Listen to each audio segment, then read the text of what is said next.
Josh Naylor is the cleanup hitter at first. Mitch Garver will do the catching, batting in front of Cole Young. Victor Robles at seventh with Weston Wilson, the right fielder, hitting eighth, and Buddy Kennedy in there to round it out. And you just heard the play ball ring throughout Tropicana Field from the Longoria family. Now we can proceed. The green light has been illuminated. Well, then let's take a look at Ian Seymour and what he has done this season in 32 games, 5 of which have been starts. Has moved into that starting rotation. He's been fantastic. Look at his whip right there at 1.08, 72 strikeouts in 61 and a third innings. That is 10.6 strikeouts per 9. Ian Seymour, the sleight of hand, not overpowering, but I'll tell you, he's got a good idea what he's doing out there. And when he's able to command the baseball, he can move it around the strike zone and really keep a lineup off balance. This is the way that it's going to roll out for him. The 4-seam and 2-seam combined at 39%. And then you see the changeup, the sweeper, and occasionally he'll mix in a slider for a different look. And here is J.P. Crawford leading off for the Mariners. The first pitch is in there for a strike call.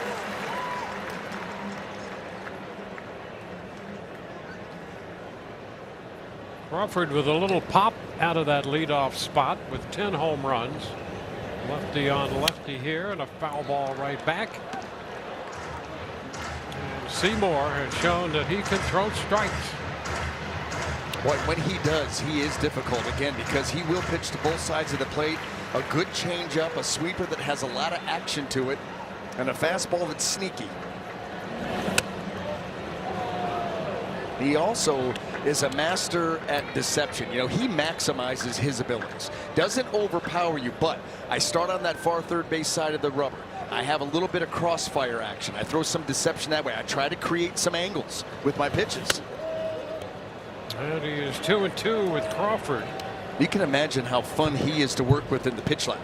Oh, trying to find different ways to shape pitches, to angle them. I mean, look at that. He's got a pinky toe on the rubber. That's about all he's in contact with.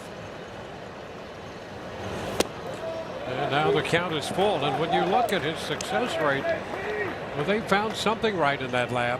Yep. Because he has been a major plus for the Rays, and now in that starting role.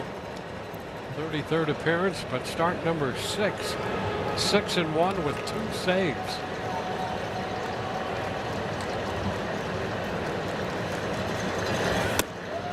And close, but he missed, and he walks the leadoff man after getting out in front.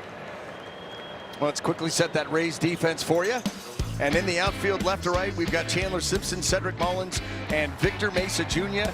Infield third to first, Junior Caminero, Taylor Walls, Richie Palacios, and Jonathan Aranda, with Hunter Fiducia getting the call behind the plate.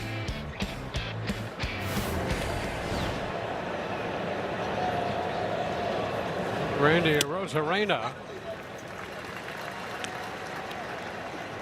strike the count.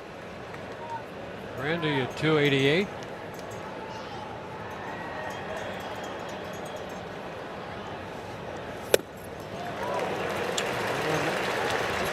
And 2 now as he lost the Scully there. Controlling 2 people at once. A slide step to keep Crawford at first base, and a slide step changeup to get Arozarena way out in front. 2 for the price of 1. Love BOGO. 0-2. Off the end of the bat, foul. It's kind of interesting, that little sweeper, and he was out front and got that off the end of the bat. That's the thing.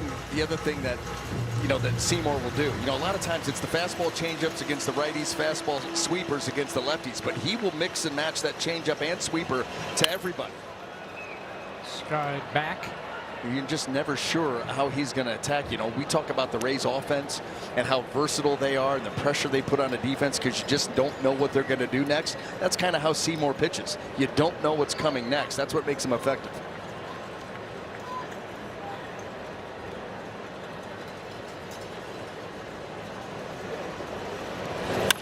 Ground ball over the mound, and the bag at second.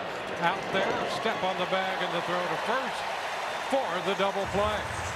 How about that? How about it? Richie Palacios positioned very, very well. Take a look at those spray charts, and you're going to have the off middle infielder is going to be up the middle. And this right here is where Richie Palacios is, and this ball's going to be hit right at him, and then it just becomes a 4-3 double play. Just don't hit the bag. And running back across the infield, the Rosarena turned looking out toward Palacios as if to say, what were you doing there? So the double play, bases empty, 2 gone. Here's Cal Raleigh. He misses the fastball upstairs. Strike 1. Well, that's where Palacios is right now. You know, they took the shift away as far as where you could move everybody over there, but he's almost behind second base now. You have to make sure that your feet are within the infield dirt. You can't be back on the turf.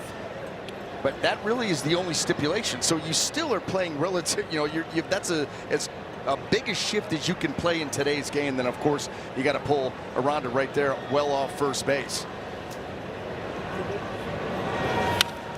You know, what part of the infield do you least expect a ground ball to be hit? You know, and with a right-handed hitter, most of the time it's going to be to the pull side. So you pull that second baseman over, you take the first baseman well off the bag to try to take away that hole into right field. Rarely do they hit a ground ball up the first base line. And if they do, well, good for you. Foul back. Out of play it goes, holding the count. And the ball, 2 strikes. But it has taken away the ground ball up the middle that for decades was always a base hit. Yes. Always Absolutely. a base hit. Another foul ball, a little tapper there. He had him out in front of the changeup, and he made enough contact to foul it.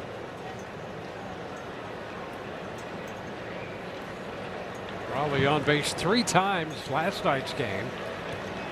A couple walks and a base hit.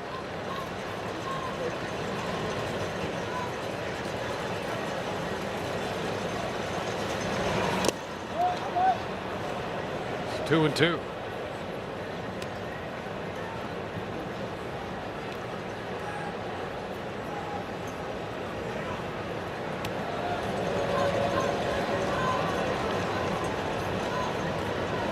And the 2-2 fouled straight back and just above us into the upper deck. And for those who came today and occupied the upper deck, there's a souvenir strategically placed, defensing the foul ball perfectly.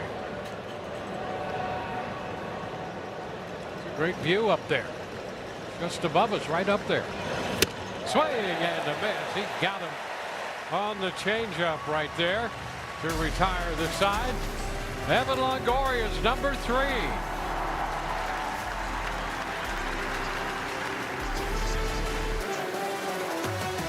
Do you know what's in a...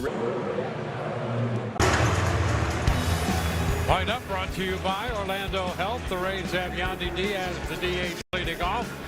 Jonathan Aranda and Junior Caminero with Cedric Mullins in the cleanup spot. Chandler Simpson, Victor Mesa Jr., Taylor Walls, Richie Palacios, and Hunter Fiducia against Emerson Hancock. Yandy starting the day at 320, and right back off the pitcher Hancock, who scrambles and throws, and they get him.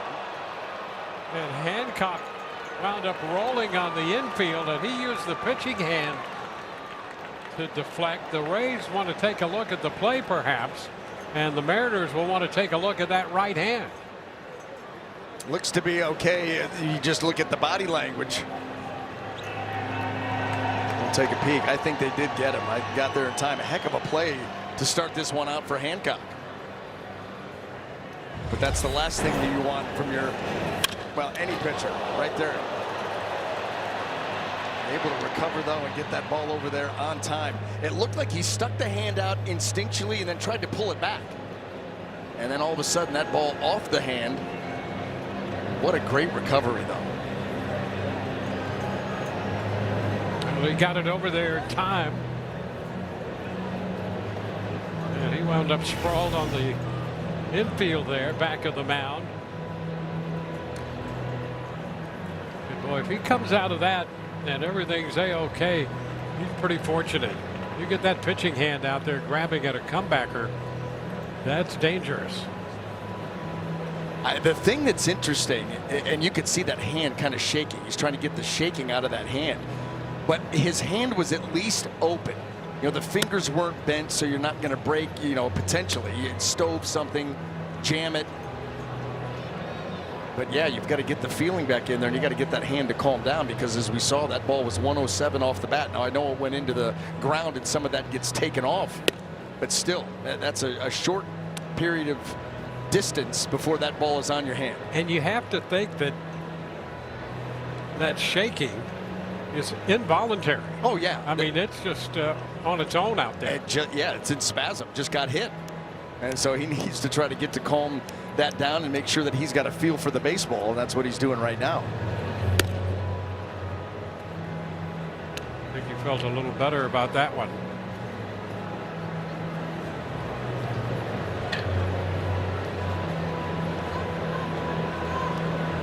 Yeah, it's unnerving from a psychological point of view, but the physiology of this is something else, and he's going to stay in.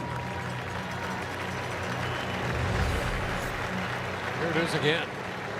Watch how that hand goes out right there. And it was open. It hit the open hand, hit the palm, the knuckle area. But the recovery, impressive. All he was thinking about was making a play, and then he's like, okay, how's the hand? Well, Yandy out at first on a close play over there, and Jonathan Aranda will step in, and we'll see how this affects or does not affect Hancock. Pitch is lifted into left center field. Towering fly ball out there, and it's going to be Arozarena to make the catch. So 2 pitches and 2 outs. And we look at the numbers of this young right-hander. Pretty good numbers across the board. Well, right there. That's the one that jumps out at you. Does a great job of limiting base runners. There's a whip of 1 coming off of one of his best starts of the season. He went 7 innings, 2 hits of shutout baseball. That was against the Toronto Blue Jays. That was a win. Did that in 92 pitches. Just short of a strikeout per inning. He's got excellent stuff, and he's got a low arm angle. His arm angle has come down significantly over the last couple of seasons, where he's borderline sidearm. Back in 24, he was at 27 degrees. 18 last year. Now he's all the way down to 12, trying to create a little bit more movement on his pitches. And boy, does he love the fastball. 62% of the time between the 4 and 2 seam combined. That's a strike to Junior. 1-1. Well, he's a slender figure out there with long arms and a pretty good reach.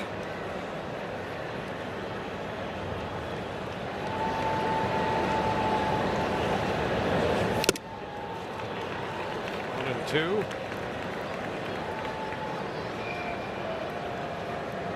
Well, the draft has come front and center this weekend, and you see right here, 6th overall.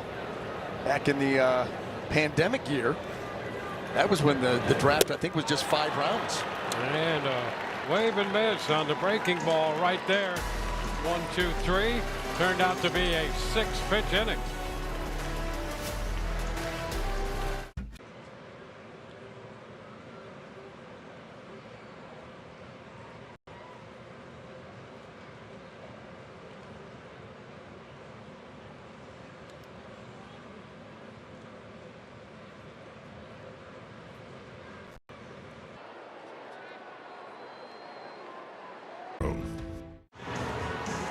Get ready for Kurtz in the 3rd. If the Rays score a run in the 3rd inning, you score free Wisconsin cheese curds. Seymour, the lefty, back out there against Josh Naylor. Lefty on lefty here. It's a bit inside.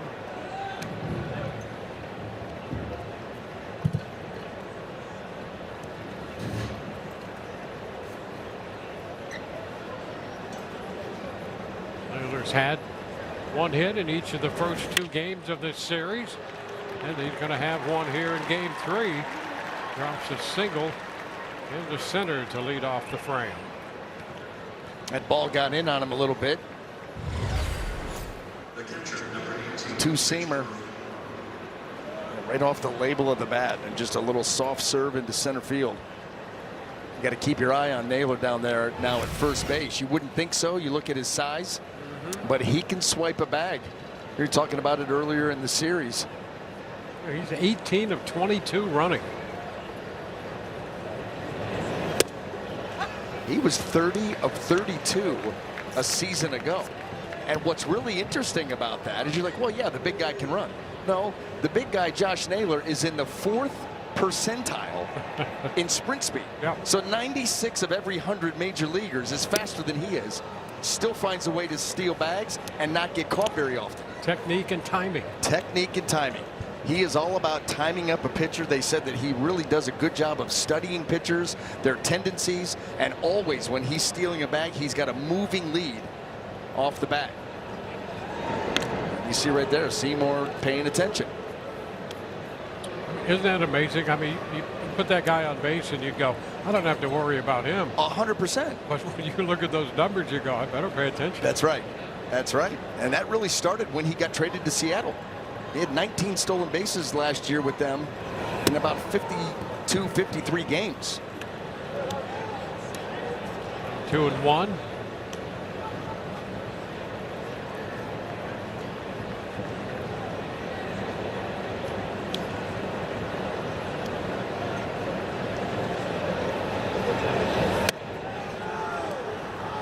And this time Seymour behind with a 3-1 count.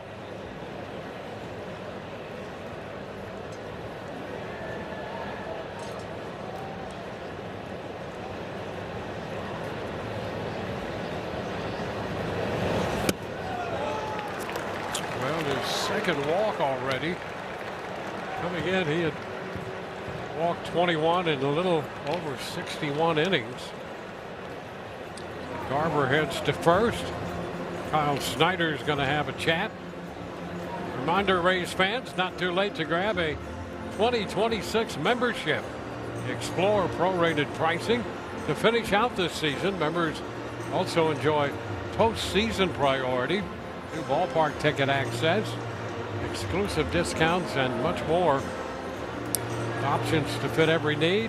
Your plan is just a few clicks away. Visit RaysBaseball.com/membership.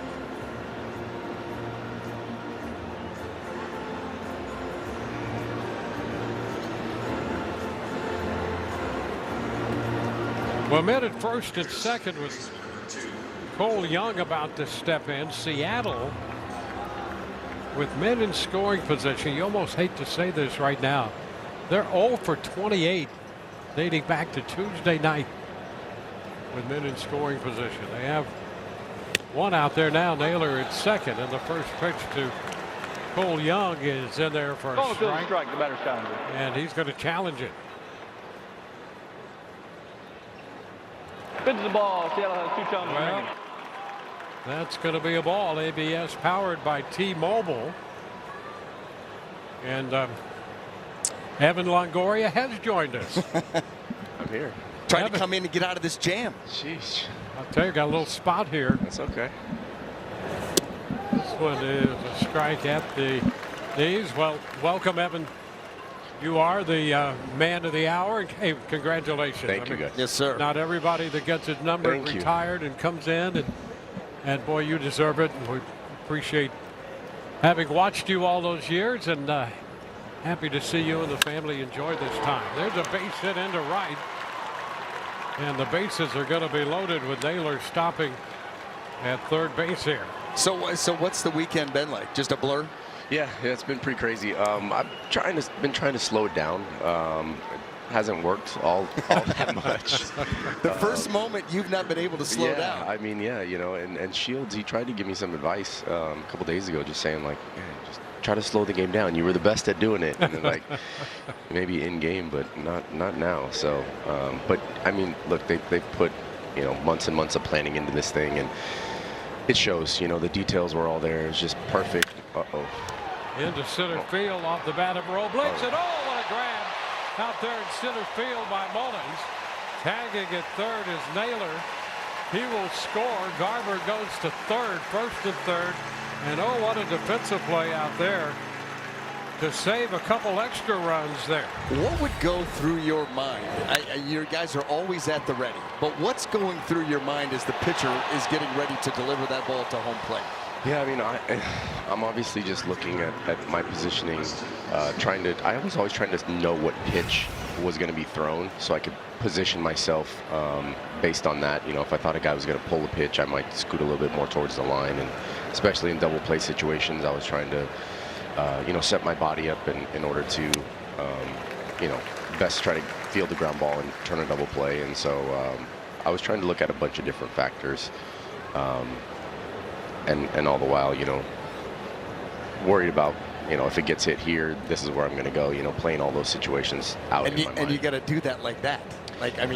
Right, between pitch. Yeah. Who's at the plate, who's on base. Like you said, am I going to have to, be a cutoff man? Am I going to be, all those different things? You're doing that every single pitch. Yeah, and you don't really realize how much you're doing until I try to teach my son what to do, and then I start going through the checklist of all the things that you're thinking about, and it's like, man, it is difficult. You see why kids struggle to do that, and even as we get older and play at the higher levels too, like guys they can process that faster, and some guys it takes a little bit more work to learn how to do that. Yeah, Evan, at what point in your career or playing the game, even maybe before you turned pro, did you start to develop that feel? And I have to believe, I know Don Zimmer spent a lot of time in conversation with you. Where and how did all of that develop? I had two great coaches in college that really preached details. So I think a lot of that came from those two guys, Mike Salazar and Mike Weathers, and just beating it into your head, over and over and over again on pre-pitch preparation, thinking through the situation, all those things, and then I think you see it in game. When something works for you. When I would, this guy's going to throw a breaking ball right here. And, I might creep over a little bit with that ball coming back at us. And, yeah, I might see that break, that catcher put down that 3 or that 2 or whatever, and a right-handed hitter up. And, you anticipate that breaking ball getting beat into the ground on a double play ball, and it works out, and you turn the double play, and then you see the real-time example of something like that working, and then you can buy into it a little bit more. Runner breaks off first. The pitch is a call. Third strike, and on that, moving up is Young, second and third. You always seem to have the calmness that I think every player would hope to have. Was that just a natural part of your personality, or did you develop that? I mean, internally, sometimes my heart was beating out of my chest, But again, I go back to that thought of just having this preparation and this idea that I've done all the work before the game. And then even in game, pitch to pitch, and so I guess that is what gave me the confidence, especially defensively, to go through those and make plays, and be able to know, okay, this guy's he's gonna we're not gonna get this guy at third, so I'm gonna creep up and cut it off and get the guy going from home to second, and all the little detail plays that others might miss. I felt like I was so prepared mentally before the plays happened that I could do that. Was that the same as a hitter?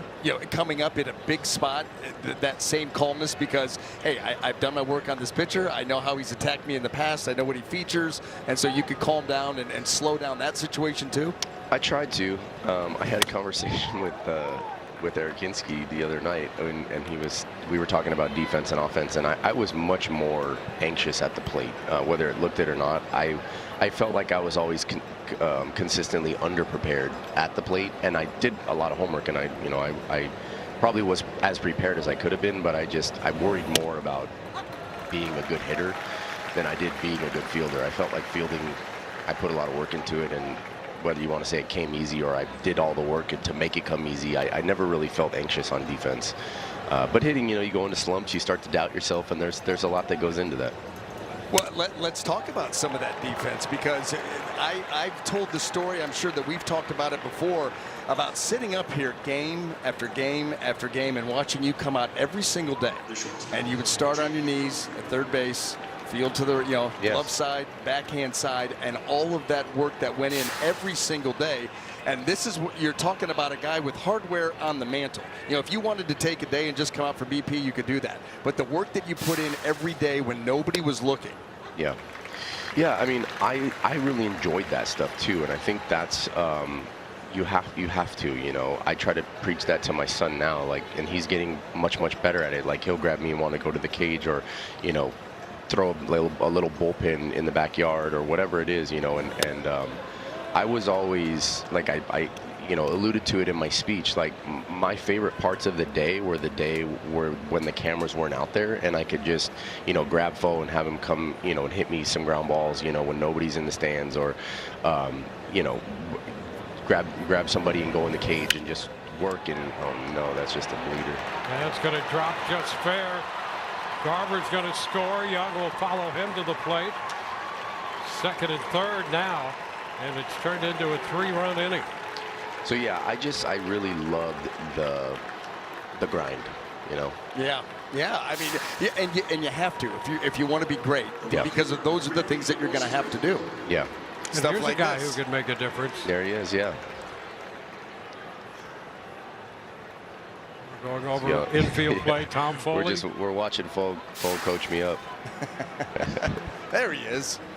Yeah, he was a great mentor. He was a great coach, and he wasn't afraid to be critical of me, which I think is all young players need to understand, that coachability is a huge part of it, right? And the ability to adapt and want to make changes and understand where your strengths and weaknesses lie. And Foe was critical of a lot of things that I did, and he helped me in a lot of ways. And so yeah, I mean, even at this level, you got to be constantly growing, right? Like it's an everyday thing, and you learn that when you're playing 162. On the ground is short. Under the glove of Walls, and the throw to first. A 3-run score here, and the Mariners take a 3-0 lead. Let's go back down a little bit into the past. Game 162, an iconic moment. Here it is. Give us your feeling and what you're thinking. I feel like I feel something different every time I see it. Mostly just how much of an emotional roller coaster the game was. Down so much so early. Start climbing back. A couple big moments. Get the big home run from Dan Johnson, and then we're in a position to win a game that I don't think we thought we were gonna have a chance to win. Yep. And so yeah, I mean, it's obviously the most special moment in my individual personal career, I feel like, but it felt like so much more than that. We grinded our way back that whole month to get back into contention, and it was just an amazing culmination of a lot of hard work and guys just battling. Cross that question off the list. I was going to ask you what the biggest moment was, and on top of that, what was going on in baseball at that time. Exactly, with all of those games ending at that, and then you get that moment and curl that ball right around the pole. That was, and you're right. What was it? At 7-0. Yeah, I think it was 7-0 early. I think Price pitched, and he gave up I remember he gave up a grand slam early, I think, to Mark Teixeira. I don't remember too many actual moments, exact plays in the game, but I do remember that one in particular because it was just like a dagger at that point. Yeah. Man, it's like they're putting runs, and then eventually you're showing the Dan Johnson highlight here. But yeah, I mean, I don't have my moment if he doesn't have that moment right there. We're down to our last strike, and it was just kind of I felt like a microcosm of that whole month of us just battling and going pitch to pitch and never quitting. Let's go back to April of 2008. Do you remember your first home run? What do you recall about that? I probably blacked out, but I do remember who it was. I do remember who it was off of. It was against the Yankees, and it was off of Brian Bruni. Yep. And I think it was in the 6th or 7th inning. It was a go-ahead home run. Yeah, I mean, the early parts of your career are so you're just trying to survive. I think that's the most young players. Although if you talk to Junior, I think he's thriving. I don't think he's surviving. He's got more confidence than I ever had at that age. But no, yeah, it's I was, mainly in survival mode, and so sometimes it's hard to kind of live in the moment or whatever when you're just trying to like get to the next pitch, get to the next game, like am I going to be in the jersey and the uniform in the locker room again the next day, and so it's tough. I mean, that's it, right? Establishing yourself. Yeah. Then once you get established, things start to slow down a little bit. Right, but you come up here, I mean, you look around and you're the best players in the world. Yeah. Best players in the world, and it's great to get there. Now you got to stay. Yeah, yeah, and it's also, we had great players in our locker room, but also, like, I'm stepping onto the field in my second or third game, and Derek Jeter's playing shortstop, and Alex Rodriguez is playing third base, and Jorge Posada's catching, and like I'm like, what? Where I was just a year and a half ago, I was in college. Yeah. And so that's tough. That is it's amazing. Don't get me wrong, but it's also like you got to pull yourself back and go, man. Hey, you're only human. I feel that way. Well, I want to talk a little bit. Obviously, like you said, you got to the big leagues quick, meteoric, through the minor leagues. But what about? I want to talk about Cape Cod. Yeah. With you getting that opportunity with the Chatham A's and winning the MVP. Yeah. Led the league in home runs batted in. Is that what really catapulted you to the top of the draft the following year? Yeah, I've said that a lot in past that I think it's such a great competitive barometer, to kind of see where you are. Like, I didn't quite understand how important the Cape Cod League was until I got there, and I was like, oh, okay, this is the best college players there are, and I played well, and that kind of it gave me a lot of confidence going forward that I don't know I would have had had I not done really well there. We talked about your first home run. You recall your last home run in your major league career? Oh man, you put me on the spot now. I'll give you a hint. No, don't. You're gonna like this. You're gonna like this. I don't recall. No, yeah, I don't recall. It was actually against the Rays. Taj Bradley, when you were in Arizona. That was my last. That's it. Wow. Yeah. There you go. Well, it's a bookend. I'm the worst historian of my own career, which is sad. But like people usually tell me my own statistics. They'll ask me, and then I'll go. To be honest with you, I don't know. Well, that's one of the I think one of the things that people admire about you and appreciate. What you've done and to play in the major leagues and have this great career and be honored here, well earned. That you've been so low key about all of that, and I think people relate to you not only as a great athlete and player and really a symbol of the Rays organization, but just as a human being on that level. People appreciate that. Yeah, I felt so. I guess that's I didn't feel like I was that much more special. I do feel like I worked really hard, and I do feel like I cared a ton. And I think that's what. Like you said, I think people related to that, and people could feel that, and I wanted them to feel that too, because I feel like that's the reality of this sport at this level. Is it's just fine details, like the difference between guys in the big leagues and a guy in AA right now is so fine. It's just there's good players everywhere, but learning how to be humble and be coachable and want to learn, and all of those things I think are what separated me. Well, here is that 3-2 pitch and a walk. Well, in many ways, and hey, I never played this game beyond high school for good reason, but I recognize how difficult it is to play and have a full appreciation. And I think there's so many variables in this game that the appreciation comes as to how difficult it is to excel in this game. Yeah, there's no doubt, and you learn that pretty quickly up here. When you go on your first 5-game slump, and you're questioning your career choice, but it is such a rewarding game too. Even if you're not playing at this level, I try to teach my son that now. To just try and have fun, and he's doing a great job of it. And I think as we've gone through that process, he started to realize that those kind of things that he didn't want to do before are becoming fun. You know, taking extra swings in the cage, taking extra ground balls, you know, and that's where you can really get better when you embrace that.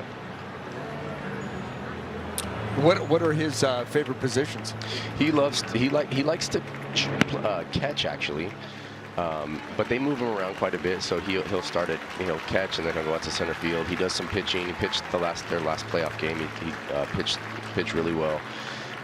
So he's moving around, and I think it's great. You know, I think, just being able to move around and do special things, and yeah, he's loving it. How important is that in today's game too? The versatility, being able to move around like that. That's yeah. You know, get a step ahead. You know, I would debate you on that, though. Because oh, no. I would love to debate it, too, yeah. But that's the way the game's going without now. a doubt. That's the way it's going. And I was always, like, you know, in between on whether you want to teach some kid to just be the best he can be at one position, or do you want to teach him to do a few different things and just be good? You know, you could be great or you could be good.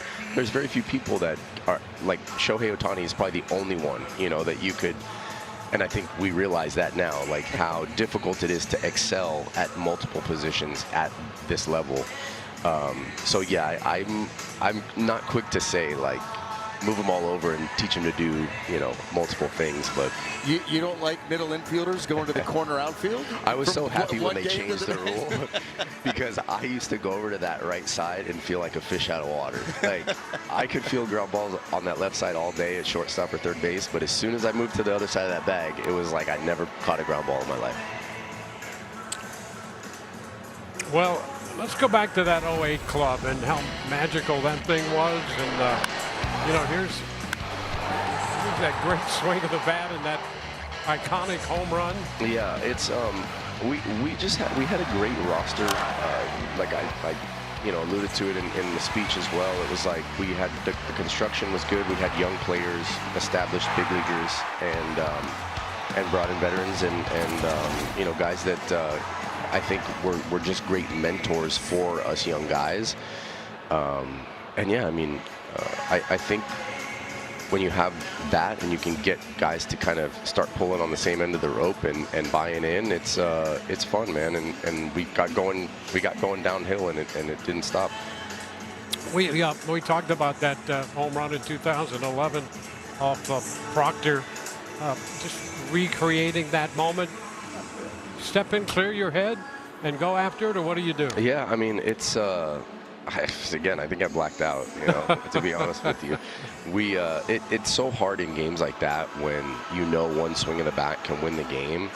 So everybody's going up there trying to hit a home run. And I think that's the most difficult part in games like that is like, trying to take a single if they give it to you, trying to put a good at-bat together and draw a walk. And so those games tend to go on a little bit longer than they should because guys are trying to do too much. Yep. So, yeah, that was a good at-bat. I battled, saw a bunch of pitches and was able to, I thought it was going to be a double, actually, So obviously you could tell by how hard I was running out of the box that I thought I was going to hit off the wall and I wanted to be on second. But it was our day. It was fate. Well, you always ran hard out of the box. Yeah, well, unless I knew it was gone, But I tried to enjoy a few home runs here and there. Yeah. How about we were talking about the position players moving around, the versatility, and you're talking about guys in a game like that maybe trying to do a little bit too much. The game goes on maybe longer than it should. What about the rule change where the runner at second in extra innings? Thoughts on that? I enjoy that. I think it's it's served its purpose. Now, do I think it's beneficial for the home team? Yeah, I do. I do think it's beneficial for the home team because if you can get a zero, and I should say it's beneficial for the home team, but it's also beneficial for teams that have better bullpens, right? Because if you can run a couple zeros out there, then you can start to bunt and move the guy over and not worry about so I like it for pace of play purposes. I do. I think it's great when you can avoid a 16-inning game, especially on a getaway day, and you don't have to burn your whole bullpen. You don't have to fly somewhere, at 2 in the morning and get in and play a game, the next day. So there's a lot of benefits to it, and I see the use, but there is some advantages to it for some teams. Well, Evan, it's always so great to be in your presence. We thank you for this time. And anytime we get a Thank you, chance to guys. spend it with you, we're there. And we're going to go out taking a look at some of these great moments here over the last day or two and how this must feel for you. Yeah, it's been a super special weekend, and you know, we're gonna enjoy the rest of today. And I just, you know, I'm a kid from down here, you know, as most people say. So you know, I don't really have the adjectives to describe the emotions, and I'm super grateful for all the work that the Rays have done to make it very special for my family. Well, you have a wonderful family, and that's the most important thing. But what a great career. We wish you only the best, and you are welcome here anytime. Thank you. Thank you, guys. Beautiful. All yes, right. sir. Great to have number 3 in the booth with us, and we appreciate the time and the conversation and the opportunity to follow all of the ups and downs of this great major league career. Evan, great to see you. Take care. Well, we go to the 3rd. The Rays find themselves down by 3 with Ian Seymour out there on the hill. Kyle Raleigh fouling that first pitch back.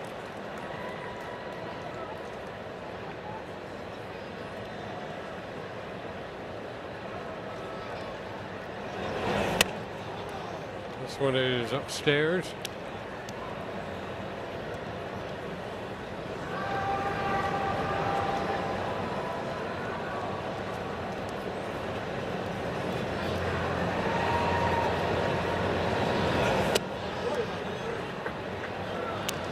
Now ball 2, 2-1.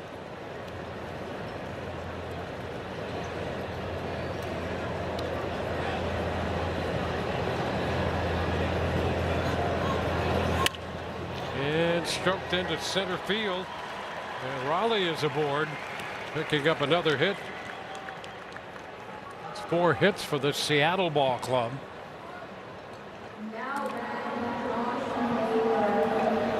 And it brings up Josh Naylor.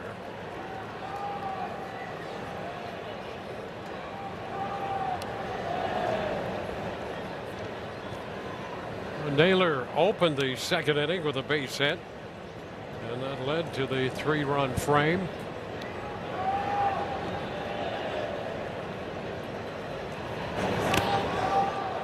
And that ball hits him. So he stayed right in there, and he's hit by a pitch. The first 2 men are aboard.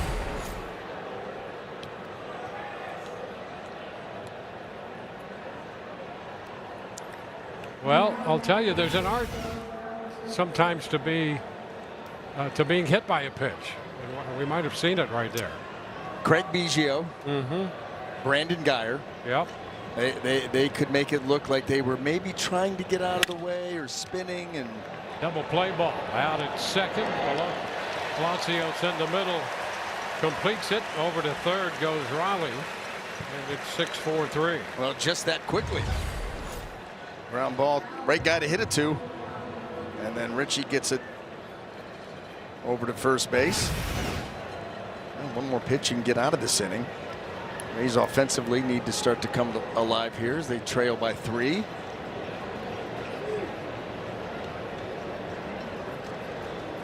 And here is Cole Young. With a strike.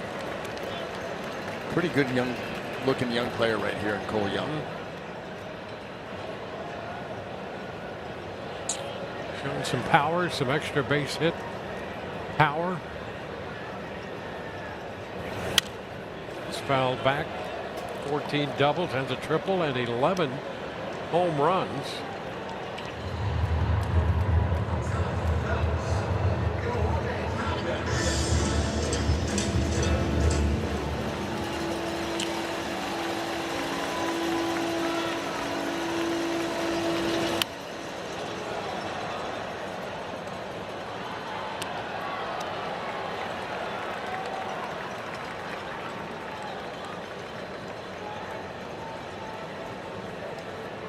Seymour back after the Rosenbag here. He walked the first man he faced today, got the double play, and then a strikeout. Second inning problematic. Trying to prevent a run from scoring in the third. And that's down. 1 ball, 2 strikes. Wonder if Callan Jr. down there talking about last year's home run derby. You wouldn't be surprised, would you? No. Those were the finalists.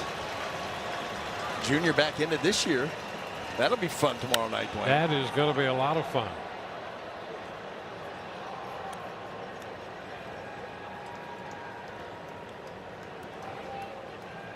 How about a lineup of these guys? Well, Ben Rice, we just saw him here when the Yankees came in for the 4-game series. I think he hit 4 home runs in that series. Jack Caglione from Plant High. Phillies have a couple of hometown guys, and Harper and Schwarber. Boy, that'll be fun to see those guys go at it, especially Schwarber. I mean, he just rolls out of bed and hits bombs. Yep.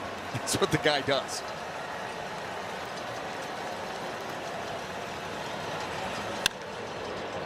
High fly ball, not all that deep. Mason Jr. in right field tracking it.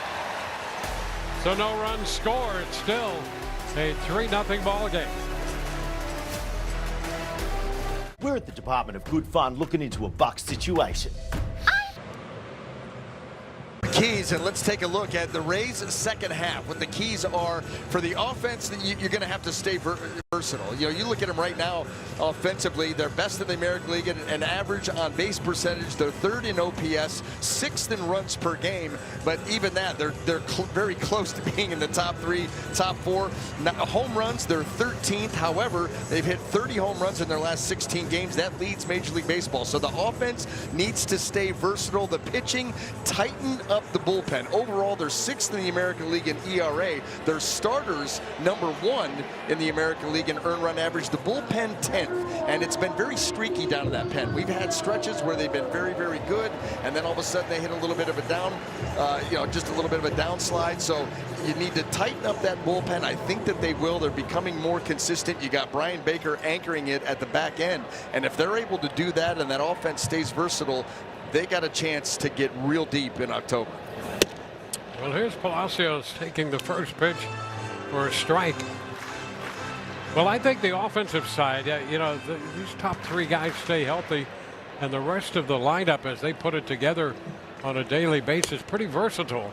And they can do things with the bat and from a position point of view as well. Yeah, and again, the home runs 13th overall, but they are on a home run binge over the last couple of weeks. You combine that with the small ball that they can play, and that's what they're going to have to do. That home run ball for the Rays is going to go away for a little bit. That's not going to be something that they lean on very heavily. There'll be streaks like they're on right now where that number will be big, and they'll be able to put some things up. But other than that, they've got to be able to move the baseball, try to avoid the strikeout, have productive at-bats. Situational hitting has to be good, and that's something that they've done a really, really good job of here in this first half, especially with runners in scoring position. One of the top teams, number 2 in the American League with runners in scoring position average. And they give themselves a lot of opportunities too. Palacios fouling a pitch away, holding the count at 2-2. Be able to steal some bags. We've seen them hit and run. Just put a lot of pressure on the defense. Yeah, and we've discussed it before. It's a return to, in a way, the old style of baseball. You turn those top 3 guys loose up there, and then you mix and match, and the whole approach to utilize all of the elements you have. There's a strike call, and Palacios is caught looking. One of the things they're facing today with this left-hander in here now, Hancock started and then had to leave. So Ferrer's in this game. 6 left-handed hitters against a left-hander out there on the mound right now. Yeah, and that was a strategic move there by Dan Wilson, because it's a little bit too early in the game to start emptying your bench. Kevin Cash not afraid to platoon and get righties in there when a lefty's brought into a game, but not this early. Yeah. You can't completely turn that lineup around right now. So Dan Wilson bringing in Ferrer, all of a sudden he's got the upper hand strategically, at least for the next few innings. 2 balls, no strikes. We did that in a game. That game where I had to pinch hit for Curt Schilling because the Yep. lights blew out in San Diego, and that was in the 2nd inning. And so Randy Johnson was supposed to start the next day. Well, they just moved that game to the next day and made it a doubleheader. Yep. Well, because they had all their lefties in the lineup to face Schilling, Bob Brenly said, you know what, Randy, you're not going to start the next game. We're going to put you in relief in the bottom of the 2nd inning where they can't they can't take out all of their lefties that early. So you bring Randy Johnson in to face a left-handed hitting lineup. Yeah, and good guess luck. what? He set a major league record for strikeouts for a reliever. Just absolutely carved him because same type of situation. Can't go to the bench too early, and Randy had the advantage. Full count now on Fiducia.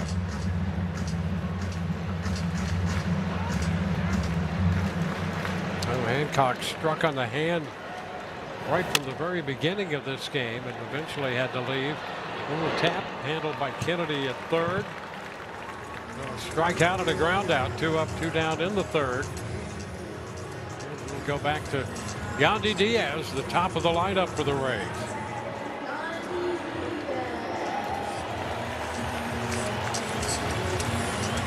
Yandy out pitcher first. Yeah, Dwayne, you're gonna love this. So that game that Randy came into, Yep. he came in to pitch. Yeah, he pitched 7 innings. So he came in to start the bottom of the 3rd. 7 innings, a hit, no earned runs. He walked a guy, and he struck out 16. Of course he did. 16 in 7 innings. 1 walk, 1 hit, and a lot of swing and misses. 16 punches. I remember they came in. Those lefties didn't have a chance. There's a base hit the other way, dropping in front of Wilson. And Yandy is aboard. A 2-out single. The Rays have their first hit. With that first Rays hit of the game, and every hit this season, Suncoast Credit Union will donate $79 to local nonprofits. Visit suncoast.com/Rays for more information.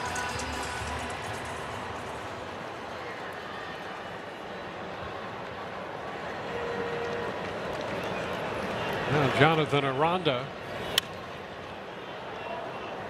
bounds it back. Aranda here against the lefty.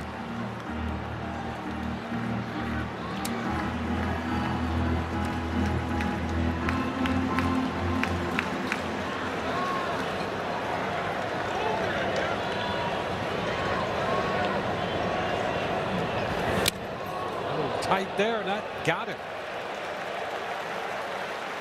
It just barely got him, but it's a hit batter.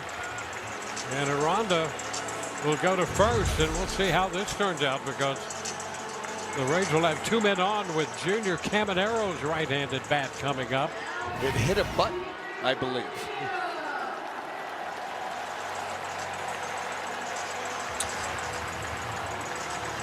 Well, the Rays trying to take advantage of this situation. Pete Woodworth, the pitching coach, out.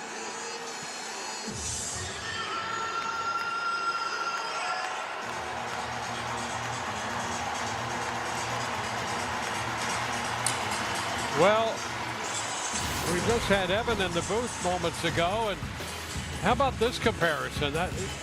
This is pretty interesting right here. Right there, Junior and the home run, even up here. Extra base hits, Evan, and runs batted in, Evan, but Junior close. That's a really interesting comparison. Well, Caminero will take that pitch a little close. Junior comes in hitting .322 off lefties. 6 of his 28 home runs against left-handed pitching. And it's now 2-0.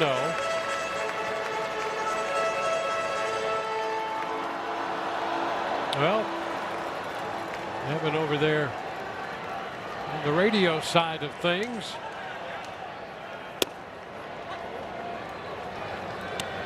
2-1.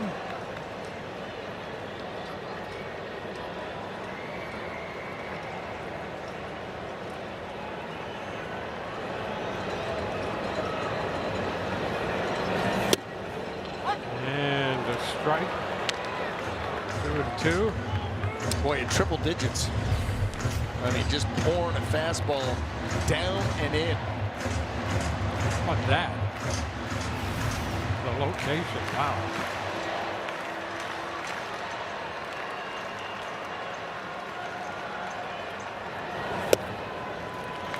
And the count is full.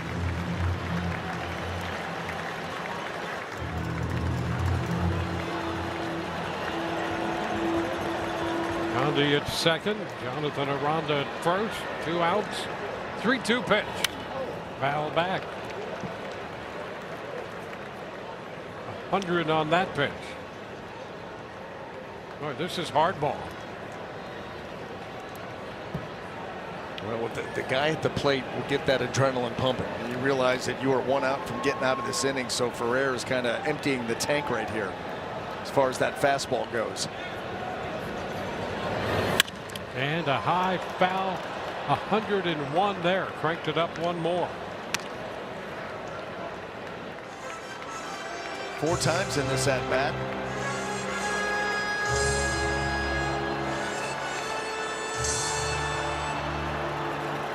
Well, look what he's done with that fastball this year. 358. He fouls it again.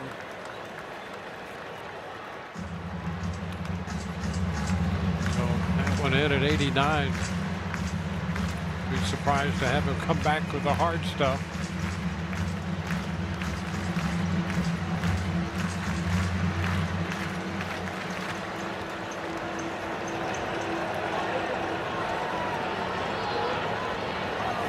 And a foul ball, 101. Boy, what a battle this is. Next pitch will be pitch number 10 of the at-bat.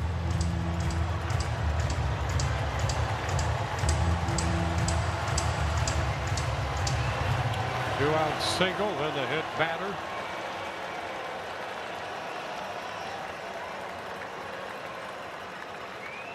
Again, the 3-2. And strike 3 call. Caminero wants to challenge it. This is an emotional challenge because this is a strike. Call's confirmed. Tampa Bay has 1 challenge remaining.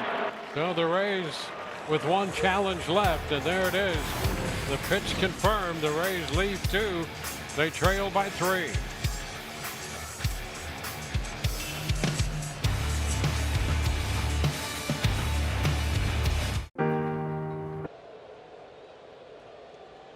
Cave with Liberty Biverty. It's bundle and save on insurance with Liberty.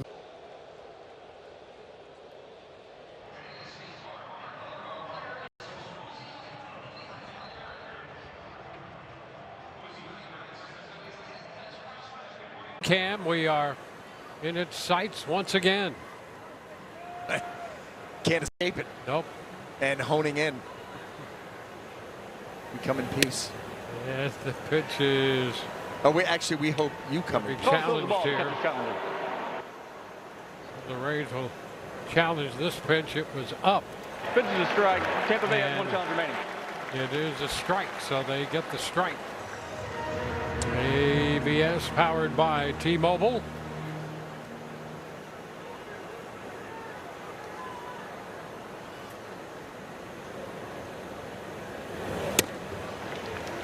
And the change off of that first pitch, 0-2.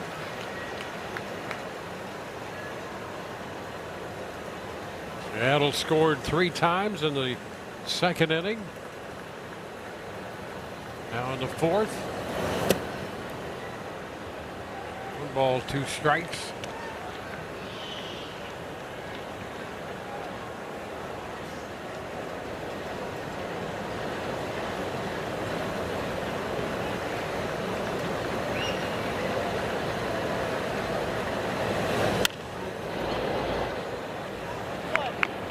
Still 1-2. We got a fly ball out of Robles. Get a run home, fly ball to center in that 3-run second, and then Crawford later doubled in 2 runs. And a cut and miss. Changed up on him to get the strikeout. 1 away.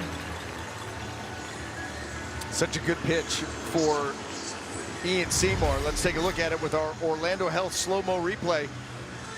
Traditional circle change, it just doesn't get there. Just doesn't get there. Robles out on that front foot.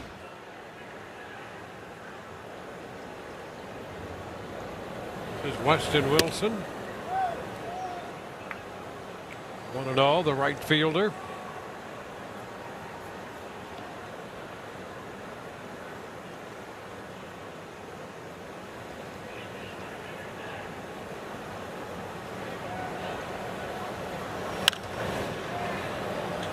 Back out of play, 1-1.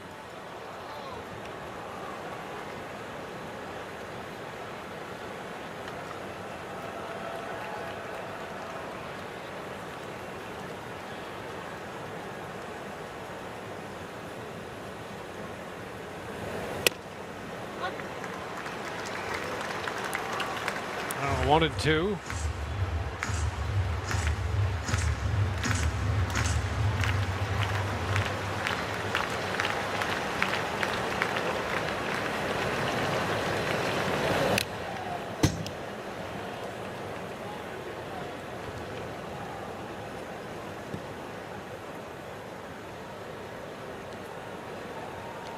Seymour coming into this game, the opposition hitting just a little over 200 against him. And given the changeup and his affinity for that, they came in hitting 189 right-handed hitters off him. Fly ball back into left. That's got a little carry, and Simpson runs out of room on the 1-2 pitch.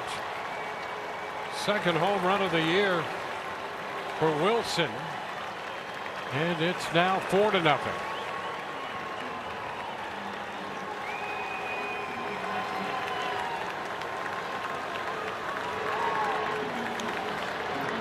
And breaking ball there by Seymour. Watch how it just rolls basically right into the swing of Wilson. Orlando Health slow-mo replay. And boy, oh boy, stays flat, stays middle. Doesn't stay at home plate for very long.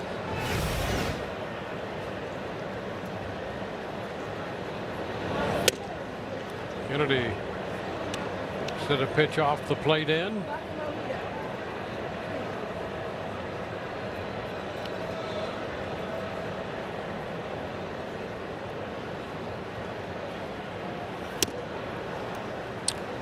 Wide. 10th home run allowed by Seymour.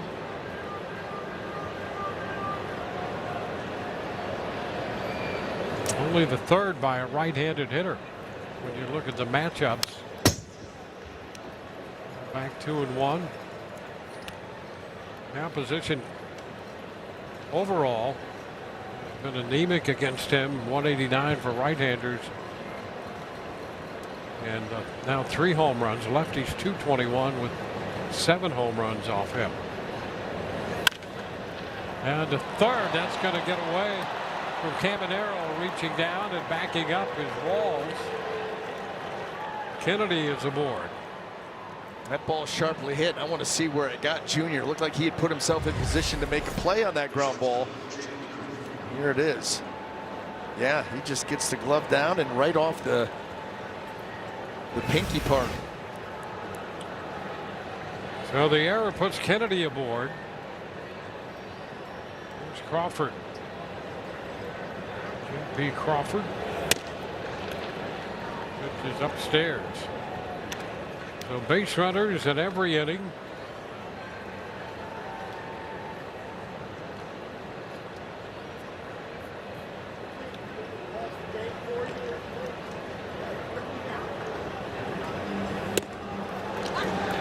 And that pitch is a strike.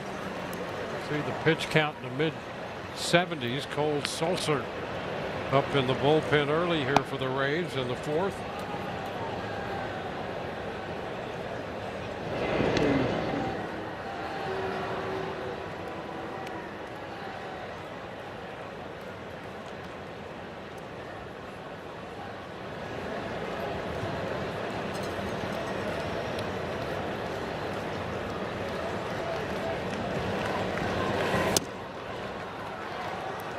And that's ball 2. Been a frustrating day for Seymour so far. Walked the first man he faced, got the double play and the strikeout. And then 8 men came to the plate in the second. A 3-run inning. They've added a run in the 4th. That's a base hit, stroked into right. Kennedy advances to second. Crawford on for the 3rd time already. We're only in the 4th. The walk, a double, and now the base hit. Well, he gets a sweeper, another sweeper that doesn't do a whole lot, doesn't have a lot of depth to it, and it stays up. So Crawford right here gets a great look at it, and he's able to get the barrel out and around it and shoot that ball right into right field. And Ian Seymour, you know, a couple of walks here, he's not done himself any favors with that. And then there's been some counts where he continues to fall behind, comes into the zone, and once he does that, it becomes hittable. Well, here comes Kevin Cash out of the Rays dugout. And that will be it here for Ian Seymour. Sulzer had gotten up in the bullpen, and there's the call. Back in a moment.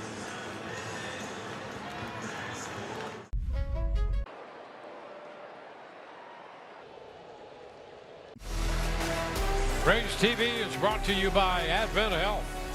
You are our priority in a medical emergency. Advent Health. And by the Florida Lottery, introducing Buck Scratch-Offs, a brand new family of fun from the Florida Lottery. It's good fun.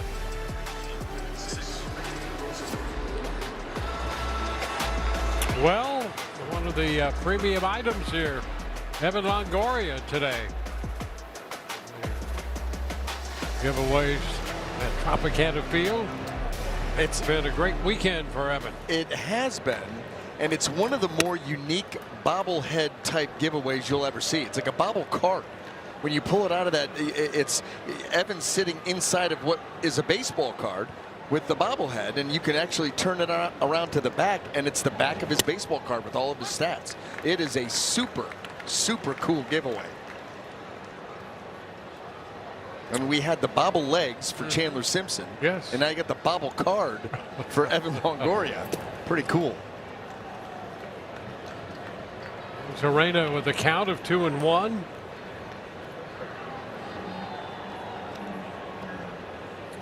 Seymour departs after giving up 4. 2 men on. Those are his responsibility. Sulzer with that changeup has Zarena out in front.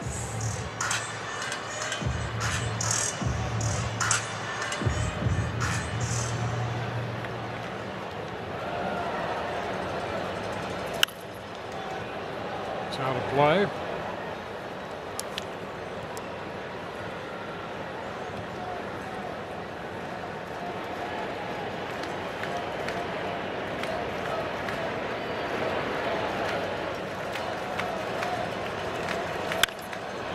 High fly ball, right center field. Mesa Jr.'s going to go to the wall, and that is just over that wall and into the seats in right center. And only now is it being called a home. Yeah. I'm looking at all the umpires. Nobody made any call at all. Yeah. It looked like a home run, but we're waiting for the call. Waiting for Gonzalez to give the signal.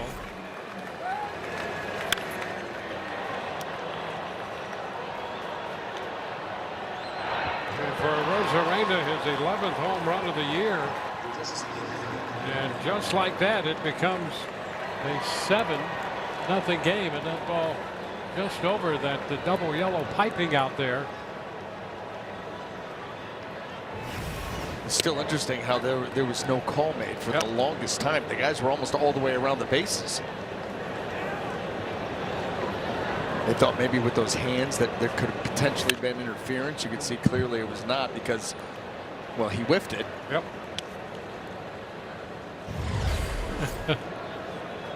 And here, I got it. Oops. Almost close to getting hurt. Fortunate landing, as it turns out. Now Riley had strikes. Well, 2 home runs in the inning.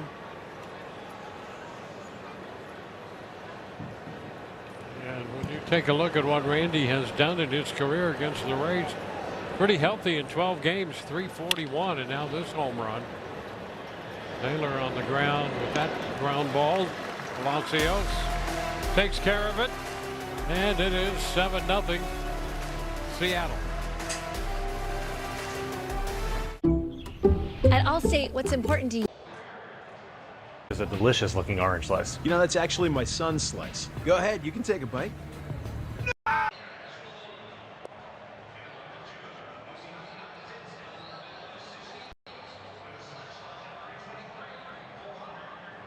Up Foundation proud to support World Central Kitchen's earthquake relief efforts in Venezuela. Rays encourage you to join the effort during this homestand. Make a donation at www.raysbaseball.com/donate. Cedric Mullins will open the inning for the Rays. The new pitcher is Nick Davila. He's throwing the first pitch strike. Simpson next, and then Mesa Jr. On the ground to short. For up and out. Well, the Rays have some ground to make up here. 3-run second and a 4-run fourth for Seattle.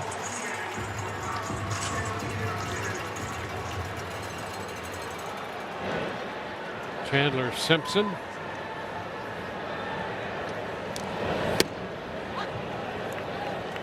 Strike.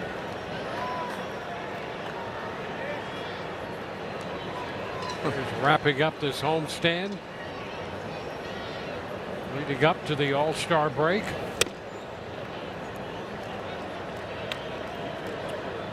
1-1. Rays divided the 4-game series right down the middle with New York. 2-2 with the Yankees. Taking the first 2 from the Mariners. Seattle having a sizable lead in the early stages of this game.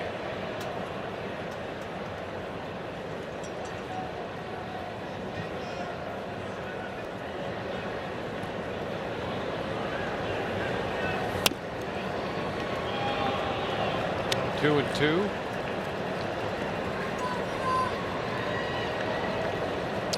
He's come in 56 and 37. The best home record in the majors. Down beyond the bullpen, holding the count. Rays 35 and 14. But it has been all Seattle so far in the the first half of this game.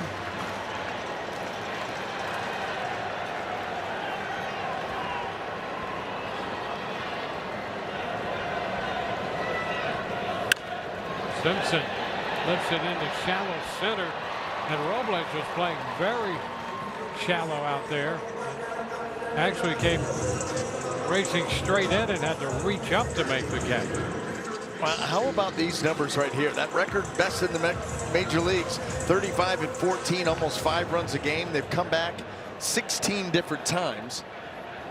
They have 7 sweeps here at home, which was obviously what they were going for here today to make it 8. They've got 9 on the season, which leads all of Major League Baseball. But boy, they have been special here at Tropicana Field.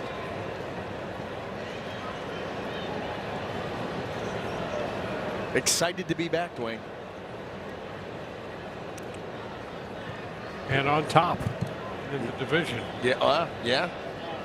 They have really handled division opponents in this on the season in general, but especially here at home. Yeah, they're 19 and 8 overall against the East. Time call there. Central 15 and 7. 14 and 2 against the East here. It's a junior down 0-2. So they've pretty much taken care of business in the first half plus. And they will have multiple representatives at the All-Star game. Little chop, right side, and the 3-1 put out through 4, 7-0. We're at the Department of Good Fun looking into a buck situation. Couple of Gold Gloves. Ground ball, diving stop, Longoria to his feet, the throw in time. What a great stop by Longoria. Well, he has such a great feel too for those types of plays. Barehanded by Longoria, the throw, got him, and what a play by Evan Longoria. They get the triple play. 5-4-3, and Longoria makes the catch. Evan, for just a moment, perched on that low wall. Very accurate arm. He could throw on the run. What a stop by Longoria. Throw to first. Got him. Longoria into foul territory. Makes a sliding catch. That's a fine grab. It'll be a long run for Longoria. And Evan gets there. The race to third in time for the double play. Evan Longoria and his Gold Glove collection. You can't return. Yes, it has. How many third basemen get to that ball? The defense has been so good. But watching all that Gold Glove defense from Evan Longoria, there's a man beside me who got to see a lot of that work firsthand that he put in. This, of course, Tom Foley, longtime assistant and longtime infield coach there at third for Evan. We just saw a lot of the rip of the defensive work he did. Tom, you saw a lot of that behind the scenes. What was every rep, every ounce of effort and preparation like for Longo to get to the Gold Glove level that we just saw? You know, he was good when he got here, but obviously his work ethic was absolutely great. It was easy to get him out there, to get him to do the things. We got into a routine, basically a routine he created, and we started on his knees and kind of worked right at him to the left and to the right, just so he could get his hands working and his glove in formation. So, and then we get up and back it up and do the rest of the stuff. But you know, it was all him, and it was he never fought it. We're going out here, we're going to go work. That was him. Work ethic, consistency. Always wanted to get better, and he made everybody else better. Everybody talks about that, the stuff behind the scenes for him, and specifically the preparation he put in. He kept asking you always to do more, one more rep, one more ounce of effort and work to put in, correct? He did that, and when you see other guys out there, maybe in spring training or during the season, guys are watching him work, you kind of get a feeling, because I better work as hard as him. He's pretty good. And that's how he was. It was just perception of how people saw him, how he handled himself. But you know what? With all that said, it was the kind of person he was. It made him the kind of baseball player he was, and the work ethic and just the drive. Yeah. Tom, to be up there and unveil the number 3, that was also a special moment for you. That could have been number 6, though. Take us through a quick little story of how Evan became to have number 3 when you were wearing number 6 back in the day on the staff. Yeah, he came up, walked up, and he goes, "Hey, Longoria wants number 6," and I said, yeah, he can have 6. It shouldn't cost him much. And I was joking when I said it, because I would have given it to him. But you know, he just said, you know what, I think I'm just going to go with 3, and good for him. That 3 is going to be forever remembered here in Tampa, and yeah, I'll get some from him later on. You'll get those golf clubs, I think, finally, for settling that. Tom, to be a part of this ceremony, to be here, you've been here both days to witness this. What kind of emotions, what memories rush back for you being able to be a part of all the festivities here at the Trop? Well, you know what? It's not just seeing Evan here, but everybody that came to see him. A lot of the players. You know, we hung out here 2 days in a row, just telling stories and talking and reminiscing and just having a blast. It was like we've seen each other, you know, just the other day. But to celebrate Longo, his career, you know, he took us all on a ride for 10 years while he was here.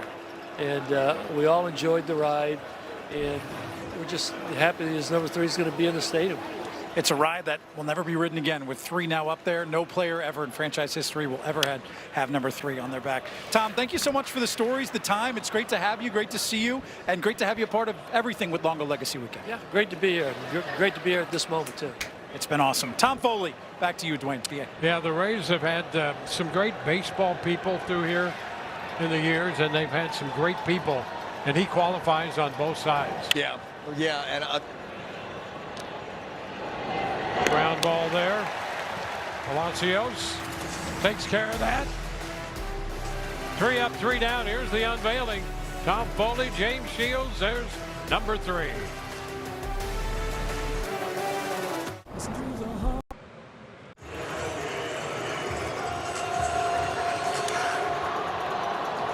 Rays TV presented by Union Home Mortgage. We're headed into the bottom of the 5th. Pitch to Taylor Walls. Here's a strike. Palacios next, and then Fiducia. The fun never stops. Roller picked up there by Young. And Walls is the first out. Really in here.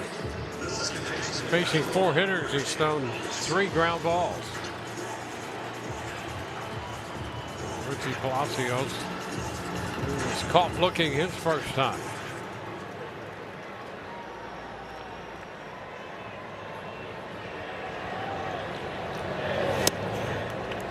Cut the miss.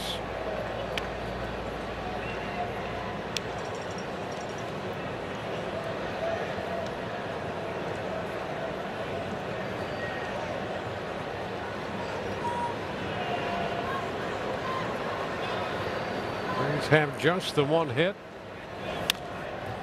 A walk. Rondo was hit by a pitch. So not much on the offensive side for the Rays so far. Waiting for that to ignite.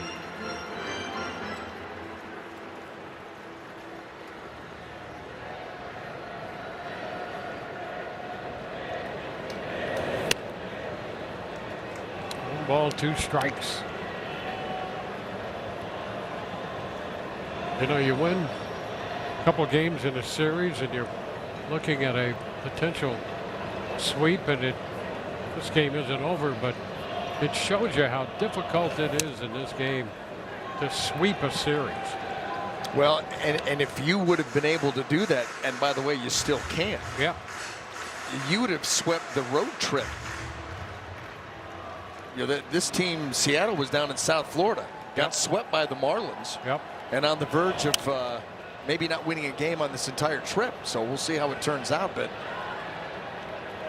it is very, very true to try to, which is why the fact that the Rays have 9 sweeps on the season, that leads Major League Baseball. Yep. 2 other teams behind them have 7. And look at the trip here for the Mariners. They've scored 2.4 runs a game. Coming into today, obviously they've gone way above that. Cal Raleigh, he's had a miserable first half of the season. And really across the board offensively, Seattle way down. They've been held into this, and I think they're, what are they, a game or 2 under 500? Yeah, 2 games under 2 coming games in. under. And you know, you could argue their pitching's been pretty good, but the offense has been absent. If the pitching was mediocre, they'd be 10 to 15 games under. Easy. Yeah. Easy.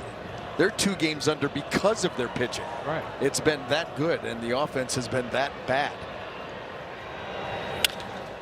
On the ground, and that's going to get through. Base hit. Fiducia. Wilson in right center makes the pickup. And for the Rays, a 2-out single. Their second hit of the game.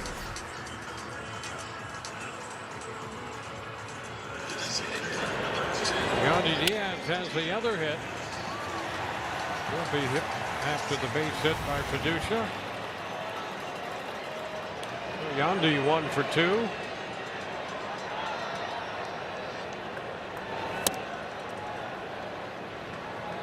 One ball, no strikes.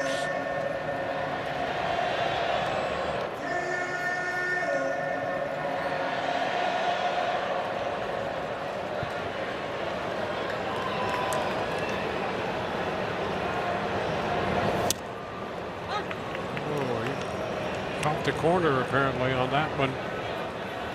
1-1.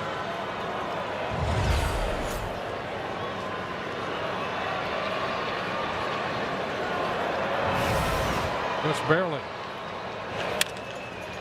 Chopped toward the middle. Step on the bag by Crawford. The Rays leave a man. We're through 5. 7-0. And a blue moon. Wow, that is a delicious looking orange slice. You know, that's actually my son. Over the bag at second, and right there is Richie Palacios for the pickup. Koff got a strikeout and a couple ground ball outs in the 5th, and he throws a ground ball here to open the 6th inning. face Buddy Kennedy.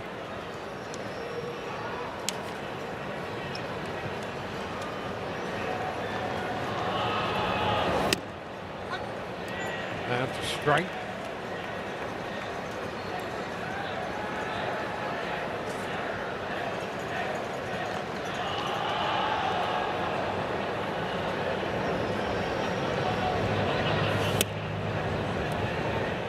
One.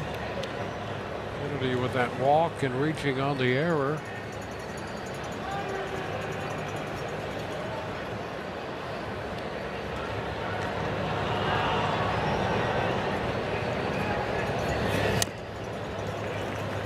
And so Kennedy was drafted out of the same high school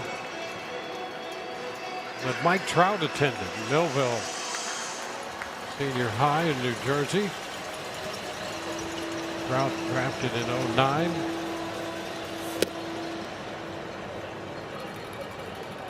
Two balls, two strikes.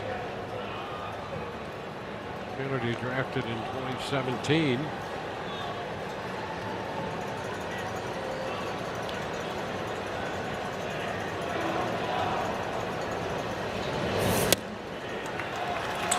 That will take care of Kennedy. 2 up and 2 down. Well, pretty good action on that two-seamer by Roycroft. Let's take a look at it through our Advent Health strike zone. 97. And he keeps it out over the plate, outer third. And that last little bit, that diving action on that two-seamer.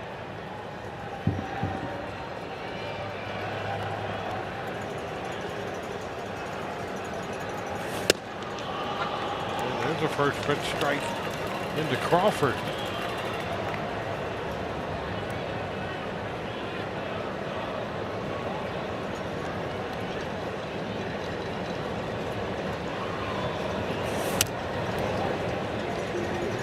One. Age 4, Met Longo. Age 16, watching history. Well, how about the picture, too? Yeah. How great is that, huh? 4 years old. Full circle. Mm-hmm. And I'll tell you, it doesn't take long, does it? Oh, absolutely not. I mean, remembering him as a fresh-faced rookie. Yep. And all these years later, now you're at the Hall of Fame induction and the retiring the number. To the ground ball. Crawford's out of there. 4 ground balls and a couple strikeouts done by Roycroft, honoring Evan Longoria. This is it. Happening all summer long at Tropicana Field.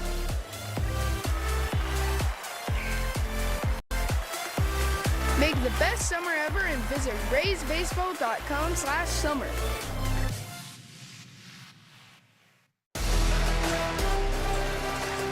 Rays TV brought to you by Orlando Health. We make it personal. And by the Florida Lottery, introducing Bucks Scratch-Offs, the brand new family of fun from the Florida Lottery. It's good fun. That was fun right there for Tom Foley, James Shields. The unveiling of number 3, Evan Longoria's number being retired.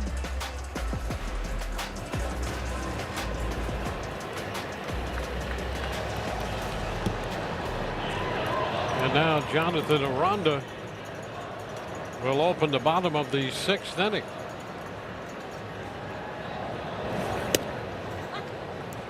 Here's a strike.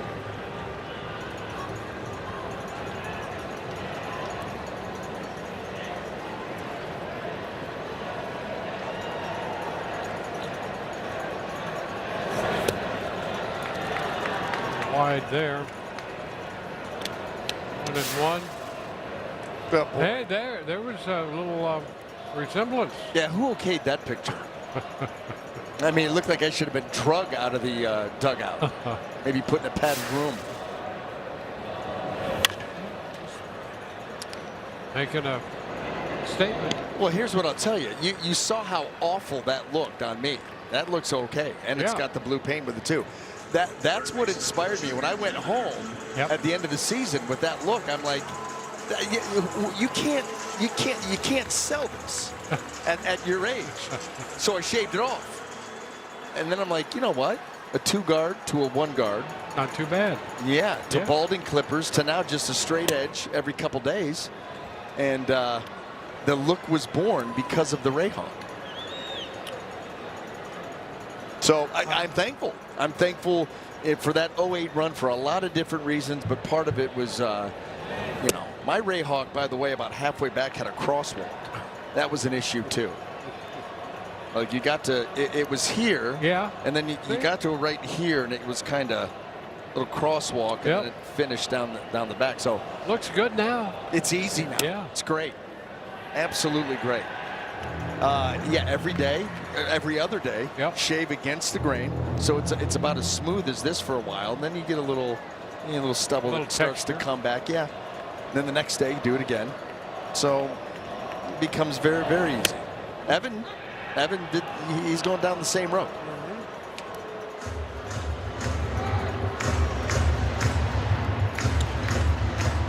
Yeah, who is copying whom?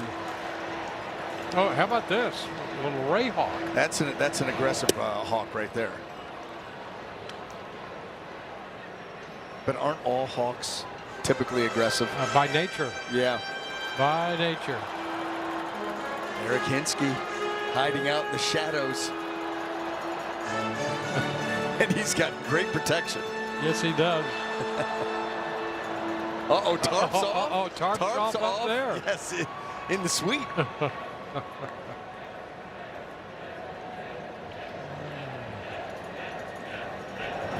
And that is ball 4. Caminero is on after a couple of strikeouts. So he draws the base on balls.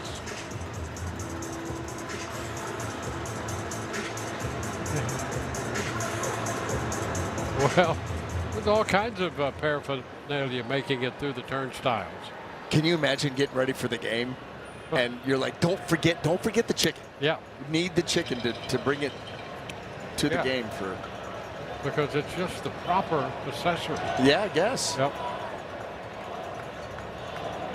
Yeah. Were those pinstripes and a Yankee hat? Well,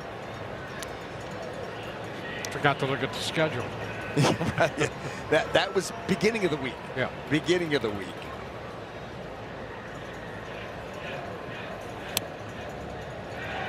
Two balls and a strike.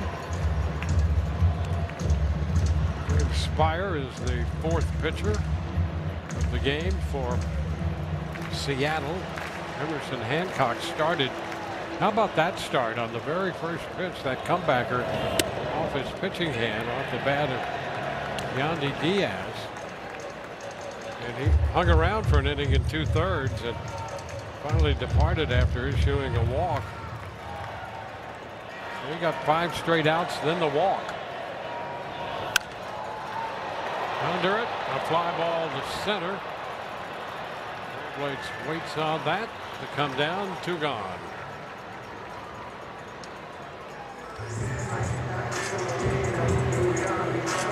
Seattle 3 in the 2nd inning, 4 in the 4th. That's 7 runs, the most on the road since back in June. It's been a full month since they've scored that many runs, and that was on the road when they scored 10. Simpson fights it off and fouls it. Strike 1.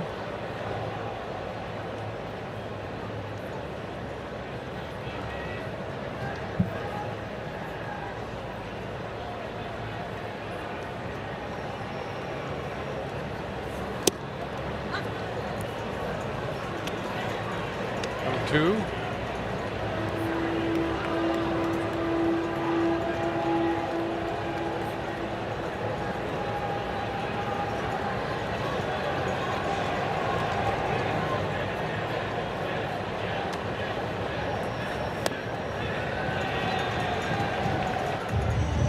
One and 2 here to Simpson.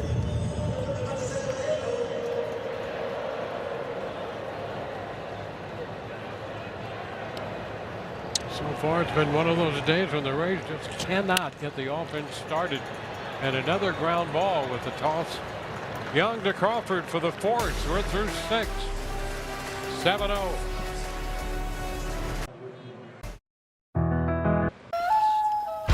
Listen to that. Nice. Enjoy your new car. Deal so right, it almost feels wrong. The Hyundai Getaway Sales Event. Now lease the Palisade for $359 a month, or get 3.99% APR for 60 months, or up to $3,000 bonus cash. Hurry in.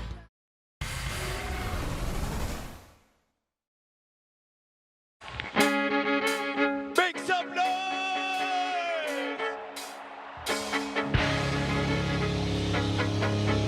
Come on! Here we go! Here in the Roots to Go Lounge and listen to some Down and Out by Tantric. Every time I hear that song, all I can think about is Evan Longoria and a magical moment that's about to happen each and every night. This guy came out, gave it his all, whether he was hurt, how he was feeling. He came out, like I said, gave it everything he had, and just special moments came when he came into the batter's box, and to see that number is going to be etched into their Rays history now. Number 3, no one will ever wear that again. I can only imagine how he feels and how his family feels. He left a big mark here on the Tampa Bay community and the Rays. Well, there is absolutely no question about that. Grant was spot on there.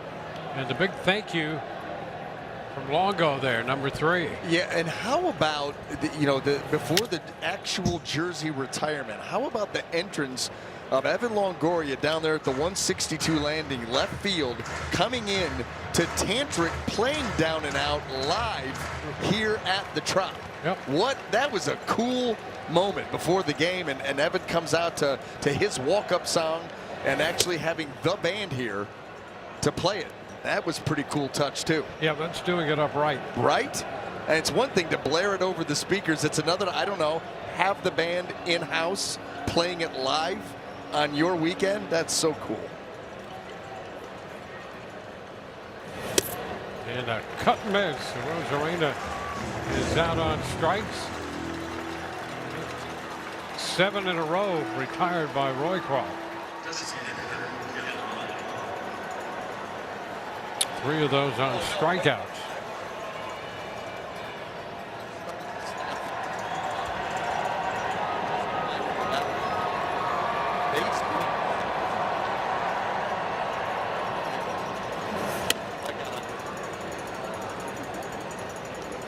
Raleigh taking the first pitch inside. He had a base hit in the third, 1 for 3.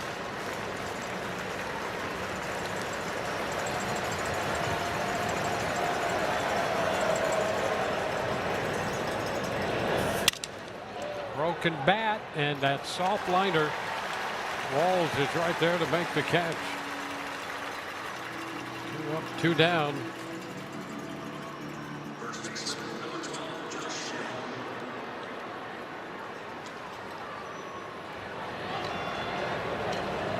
Well, we saw Raleigh in his Rays debut. He gave up a couple of home runs in 2 innings. I recall Monday. Been at AAA at Durham and Memphis. The St. Louis system to strike. And he is throwing a lot of strikes here in relief today. 2 outs into his 3rd inning. Well, isn't it funny how that correlation between throwing a lot of strikes and having a good outing sends to... It's amazing, isn't it? Yeah. Yep. Get a lot of first pitch strikes, get ahead in the count. Yeah, and then you start to put the hitter on the defensive. You can start to widen the zone just a little bit. Chop to short. Nice big hop for Walls. 3 up, 3 down for the 3rd consecutive inning. 7th inning stretch time. Evan Longoria over Tropicana Field.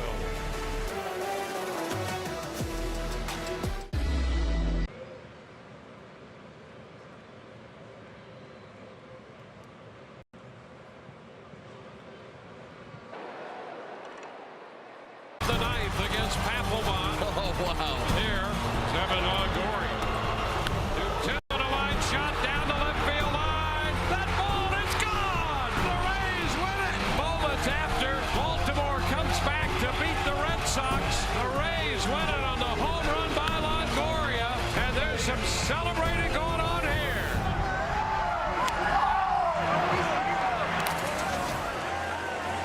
a night that was.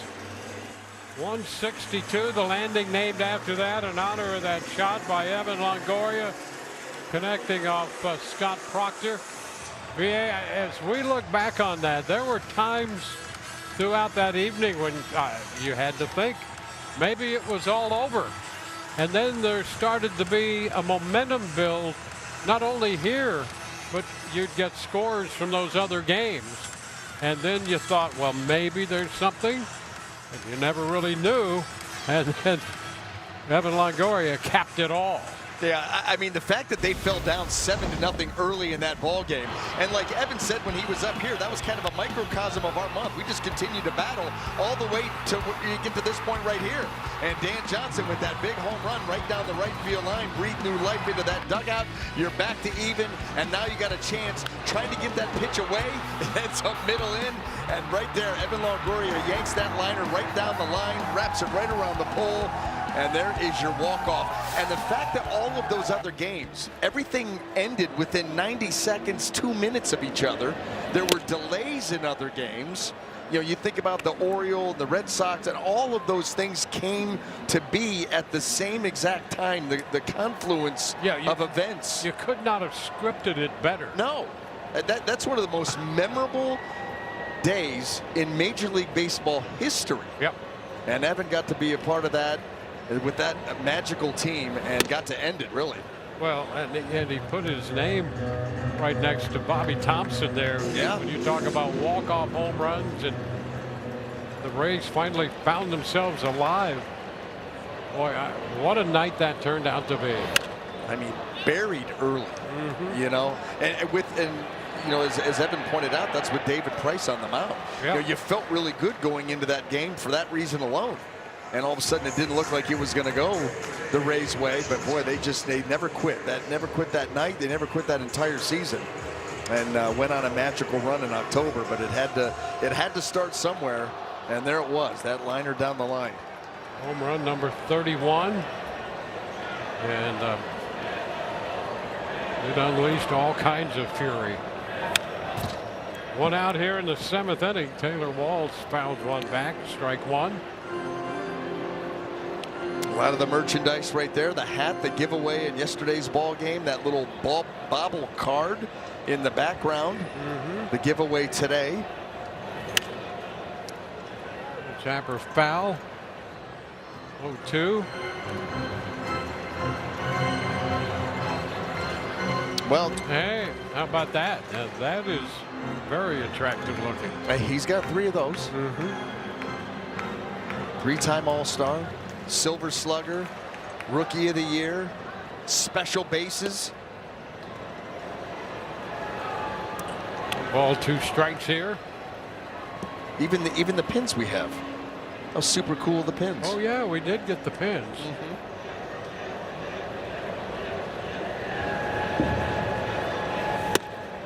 Upstairs. 2-2. Well, there you go, right down the line. 10 seasons with the Rays. American League Rookie of the Year. 3-time All-Star, 3-time Gold Glove. Probably should have been more. Look out, hot shot.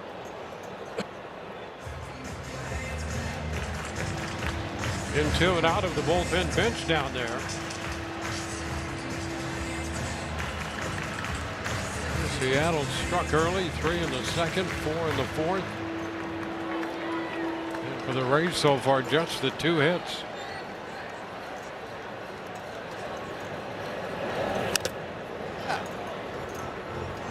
A foul ball. Dwayne, you know over the years that I haven't been too fond of the pins. Yes. Don't have the pins in the truck, all of those things. You remember the reigns. Difficult to keep track of at times. I love this pin though. Yeah. This is a pin that I will hang on to and I'll have in a special spot. And there it is. Yeah, take a look at that right there. Yeah. Yep. It's a good pin. Yes. Yeah. I haven't been fond of all of them. I think that's well documented. That one I am. Well, you can put that together and it tells you everything. You know what's awesome? And it became as a byproduct of Ryan's interview with Tom Foley. And I meant to ask Evan when he was up here, because we watch him coming through college at Long Beach State, and then obviously up to the Cape Cod League, but at Long Beach State in particular, being number 6. And I wanted to ask him, how did you get to number 3? Yeah. And we didn't get to it. And that was the end of it. And then all of a sudden, when Ryan's talking to Tom Foley, here Foley had 6, and he's joking around as only Tom can. He has a great sense of humor, a macabre sense of humor at times. And there's your 6. Fate would have it. But how number about 6 that? at the plate now. How about the fact that's how he got to number 3? No, I'll just take 3. Ball's out to center field. Robles takes care of that. Right, so and there is Long Beach State. Yeah. Number 6. And that's the number that he wanted. And Tom said it'll just, it won't cost him that much. And he's like, I'll just go with number 3, even though Tom was joking. And here that number 3 is going to go bye-bye.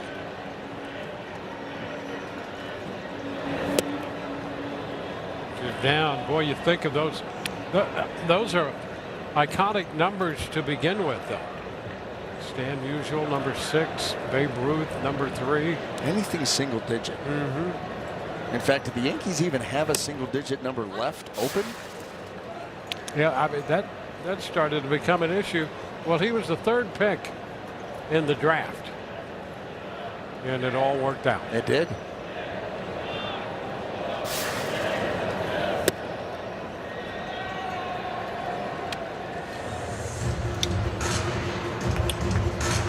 Two and 1 to count on Richie Palacios. On with the 7th.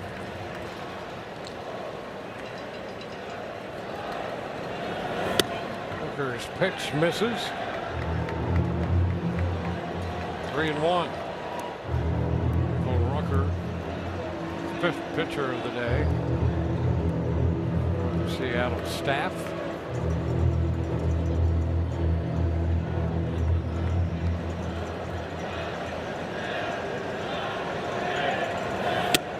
And there is ball 4. Rays get a base runner. There's 2 hits and 3 walks drawn by the Rays in this game. It will be Hunter Fiducia step in. Wouldn't it be something as we continue to talk about game 162 where the Rays were down 7-0? There you go, huh? Strike 1. Like what you're thinking. Why not? It's happened before, Dwayne.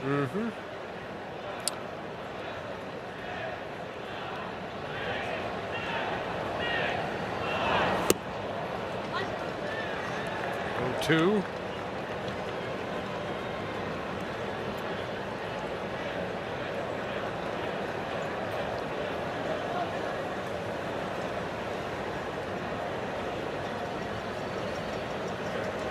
The drone hovering above with that shot.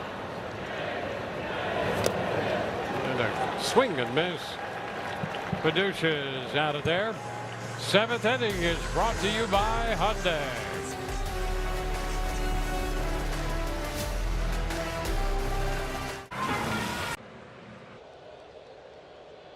Evan Longoria, of course, Hall of Fame, number retirement. How about we look towards the future and the futures game particularly? How about Nathan Flewelling, the Rays' number 2 overall prospect with a massive home run today. The 19-year-old going yard in the American League's 6-1 victory over the NL in the 27th edition of the All-Star Futures game. Theo Gillen had an RBI single as well. He is the Rays' top prospect. So you look at that. The Rays' top 2 prospects making some noise today at the Futures game in Philadelphia. Dwayne B.A., that's got to spell some really good things as we honor the greatest player in franchise history this weekend. Maybe one of these 2 could follow in Evan's footsteps. Boy, that bodes well for the future of this franchise. Greg Kimbrell on the mound now as we open the 8th inning. Ground ball up the middle, and Palacios with a long throw that's going to skip past Aranda, backed up by Fiducia. And Garver is aboard. You know, there have been a couple of throws here this afternoon by Palacios that he just really hasn't stepped into. Like right there. I mean, just that ball just kind of floating towards Aranda. He's not able to glove it. And an error charged to the Rays second baseman, his 6th of the year.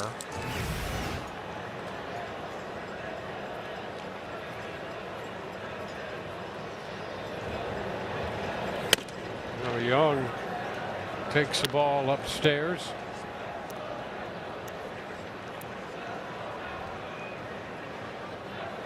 Three very good innings from Roycroft today.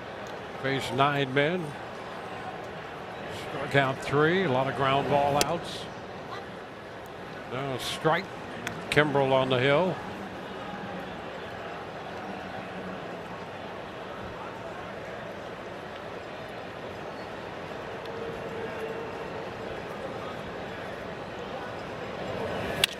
Ground ball second. Out at second, and in the middle, Walls with the throw back to first, and they get the 4-6-3. How about that? Another opportunity, and Richie with a little option pitch right to Taylor Walls at the bag, and they're able to turn 2 just that quickly.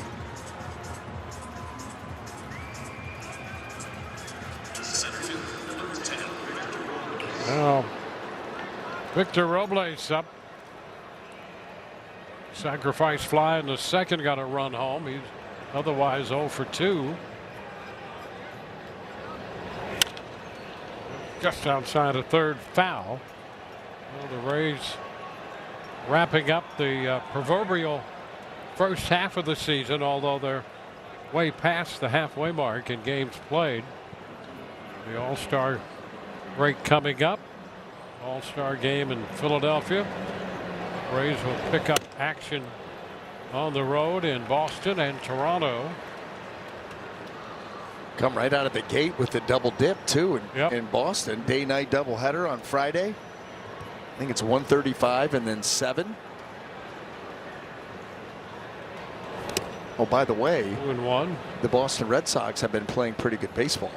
In fact, the Boston Red Sox and the Rays have been the 2 top teams in the American League over the last couple of weeks in record.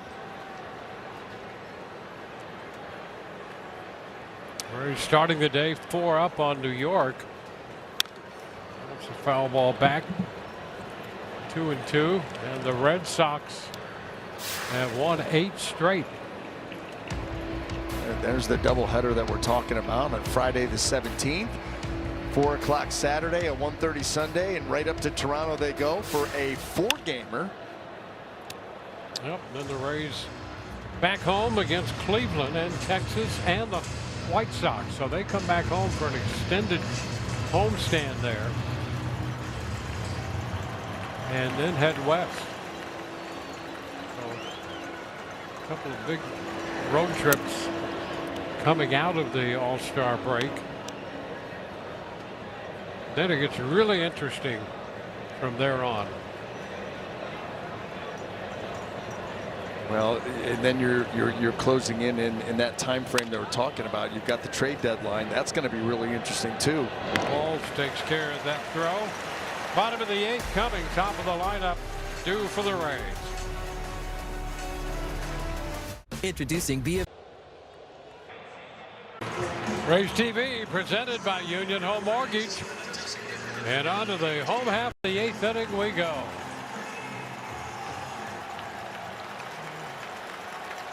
Randy renewing old acquaintance there, signing a few autographs. And he got out there in time for that first pitch of the bottom of the 8th. Randy Diaz with the count of a ball, no strikes, as he faces Eduardo Luzardo on the right side, and that's going to be out of play.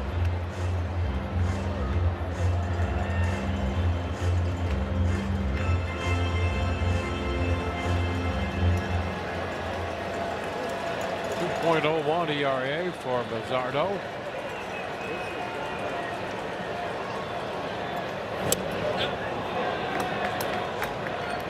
Two and one. Gonzalez says he held up.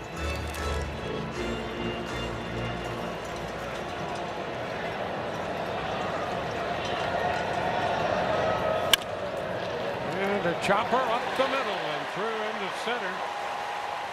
Multi-hit game here for Yandy. He is 2 for 4. Well, I'll tell you what, Dwayne, our Toyota trend is the Rays and who they're sending to the All-Star game. They've got 5. That matches a franchise high. You've got Junior Caminero voted in the starting third baseman, Yandy Diaz, Drew Rasmussen, Brian Baker, Nick Martinez. The pitching staff well represented. But overall, I mean, this is, how about the first for Baker, the first for Nick Martinez? All very, very well deserving, and that's going to be a lot of fun over the next couple of days. Fly ball toward the left field corner with Carey, and that ball is gone. Right down over that fence, that low fence, and down into the 162 landing off the bat of Jonathan Aranda. How about that? I mean, more appropriate? Oh, perfect. More appropriate, right at the feet of Tucker, a cameraman out there who got himself a souvenir. Here it is, two-seamer pulled to the middle. Aranda's been showing the ability to go the other way. And there it is, there it is. Yeah, baby. Hey, he did not leave his position and still came up with the ball. You got to give it to him. Outstanding work. Stayed right with it in the face of that home run to the opposite field. Hot shot foul off the bat of Junior Caminero, so the Rays are on the board. 14th home run and the 63rd and 64th runs batted in.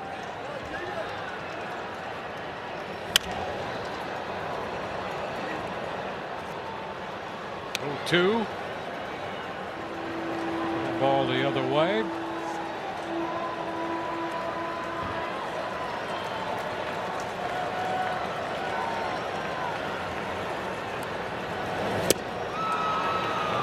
Swing and miss. Randy out on strikes with a first out here in the 8th inning.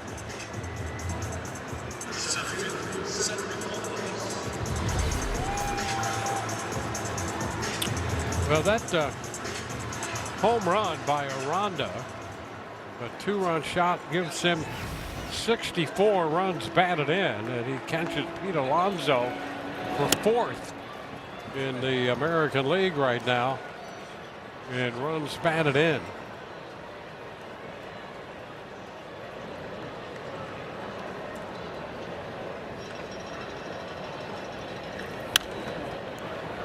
Back.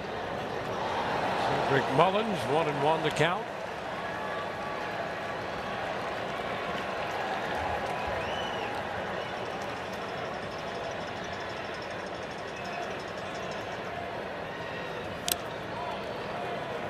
One and two.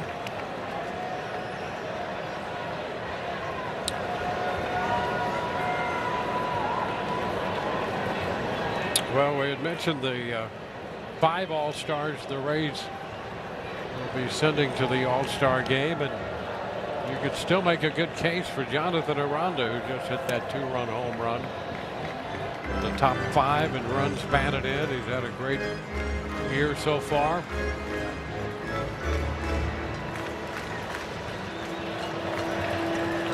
How about that? Most runs batted in before the break. That's a pretty good list to be on. Yeah. Well, he has shown that ability. You know, runners in scoring position. He has been fantastic all season long. That batting average has hovered in the mid 350s. Seiko and Longoria, and then Aranda on that list. May get another shot too. Who knows? Yep.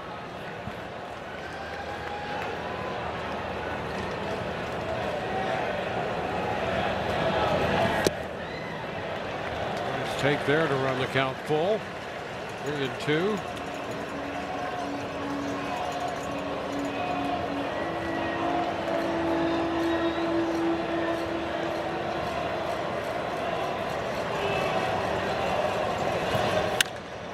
That's a long shot, but it's going to be foul. The ball was launched. Mullins right now double figures with 11 home runs.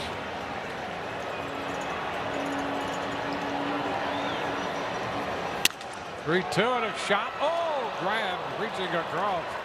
Naylor with that big first baseman's mitt snags that one. Well, I'll tell you what, Cedric Mullins none too happy about a couple of different things. Obviously, the ball being caught, and watch what he does with his bat after that. Line drive, that ball's probably going to end up a foul ball. Naylor takes it away. That bat is cracked. Well, that bat is splintered at this point. Frustration there.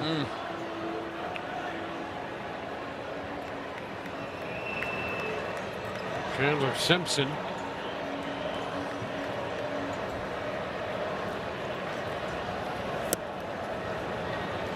Is down.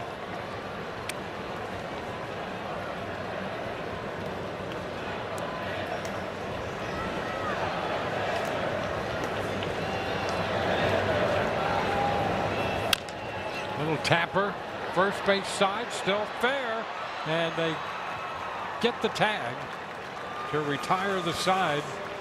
Rizzardo put the tag on him. The Rays get on the board. Home run, Jonathan Aranda, number 14.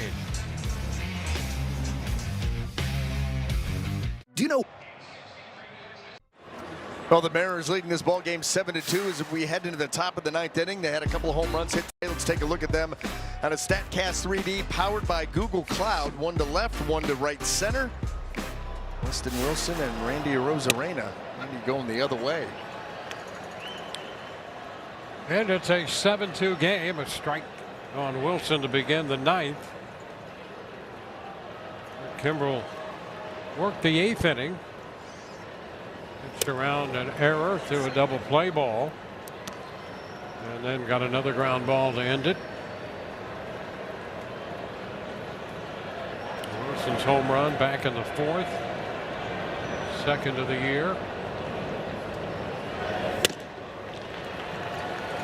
It's 1-2. Kimbrel worked an inning in the Thursday game against the Yankees. Gave up a run on a couple hits. Getting his second inning here.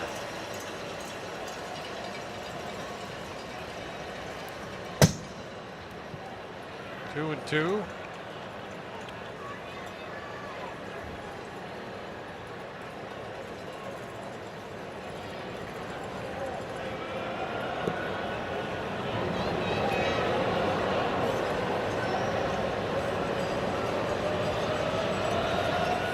And he's out on strikes.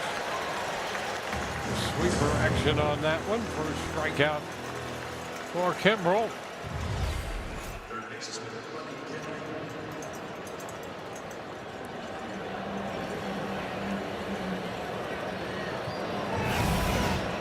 Buddy Kennedy.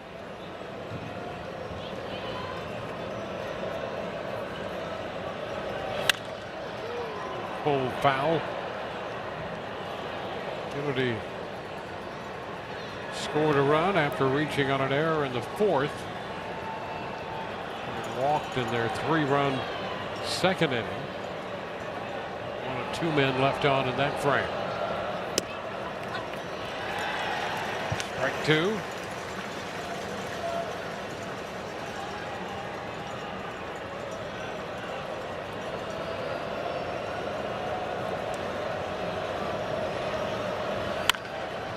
A fair ball beyond the bullpen mound. That'll kick back to Simpson.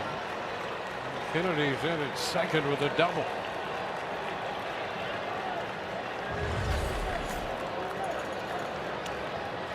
Well, that's the first hit Seattle has had since the 4th, when they scored 3 in the 2nd and added 4 runs in the 4th inning.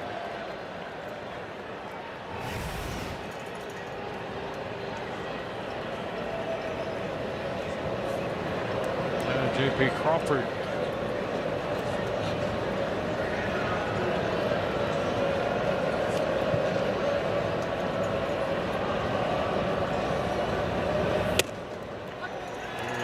strike.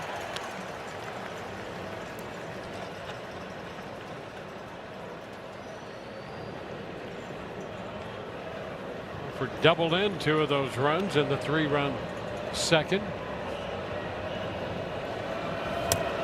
And around the feet. The Mariners shortstop there.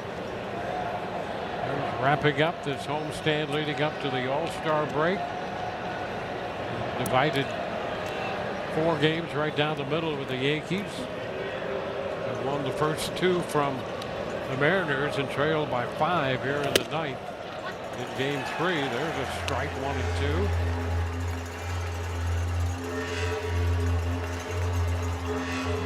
Coming into this one, the Rays had won 13 of their last 17.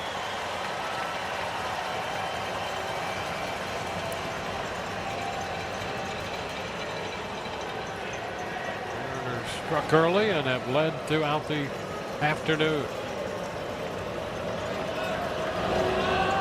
1-2. That's going to be a fair ball up the right field line. Back of the bullpen. Run will score. Kennedy crosses the plate. Crawford's double. Picking up his 3rd run batted in. And Seattle answering the 2 runs for the Rays in the 8th with a run so far here in the 9th. It's 8-2. Well, J. Crawford continues his big day at the plate, keeps that ball just up the line, left field line, now the right field line. Trade places. Just been one of those days so far. Serena, big cut, strike 1.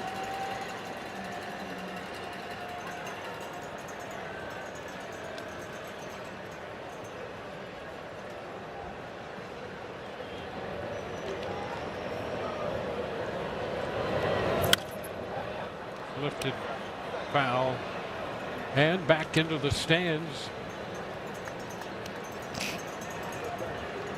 0-2 count. Kevin Kelly up in the bullpen.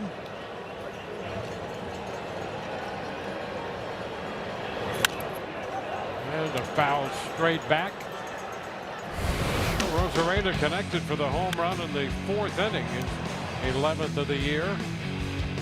I got that ball. That ball was actually off the plate away, and he's able to put it into the front row. He was pretty sure of that, Dwayne, and he didn't clear the fence by that much. Yep. Well, that's his approach, being pretty sure of himself. Well, there's no question about that. See his ranks in the American League at that average in the top 10. Doubles and steals. Going to his 3rd All-Star game. Yeah, and here's the thing about that top 10 batting average. There are only 2 300 hitters in the American League. Starting play today, Yandy 320 leading the league, and then Rodon Alvarez of Houston 315. That's it. A pop-up foul, and that will be out of play as well. In fact, if you go down the list, there are only 3 additional hitters who are in the 290s. And Aranda's one of them. He started the day at 297. So he's among top, well, really among the top 3 averages in the league. Clement of Toronto hitting 297 and Aranda 297, tied for 3rd. I say we do away with the mound. I mean, it's pretty interesting. If you hit 288, you're 6th best in the league. There's a foul ball. Whoa, right back into out. high home camera position. Stan over there with great range. He's had 2 back there. And Tucker? He had 1 thrown to him by Evan Longoria, and then a foul ball here. Just handing the camera men and women of our crew, yeah, all sorts of souvenirs. Stan was here as a civilian yesterday. Just for fun. There's a swing and miss. Rosarena out on strikes with a second out.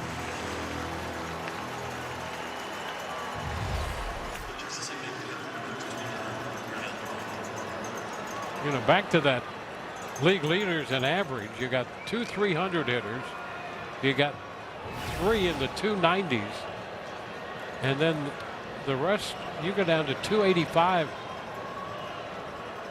You're 9th and 10th if you're hitting 285 in that top 10. Tough league to hit in.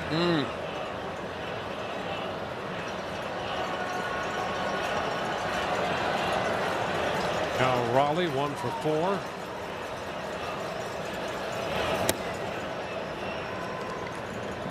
One ball, one strike.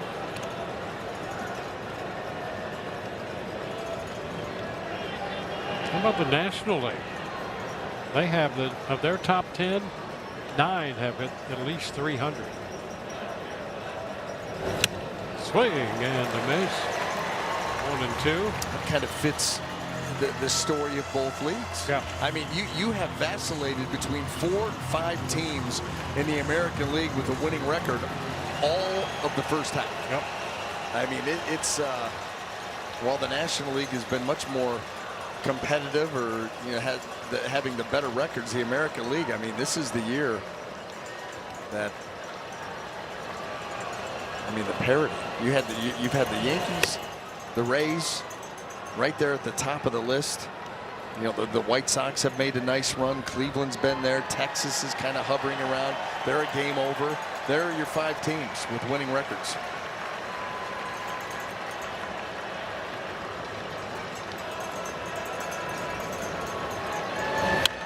Two foul back. And you know, we're talking about Aranda. If you look at him, he's in the top 3 in the league in hitting. He is in the top 5 in runs batted in. He's in the top 5 in on base percentage. I mean, those are all-star standings right there. Yeah. Yep, you can absolutely make that case. Just knocking on the door of being that 3rd 300 hitter, and you saw the rankings right there. 3 and 2 here on Raleigh.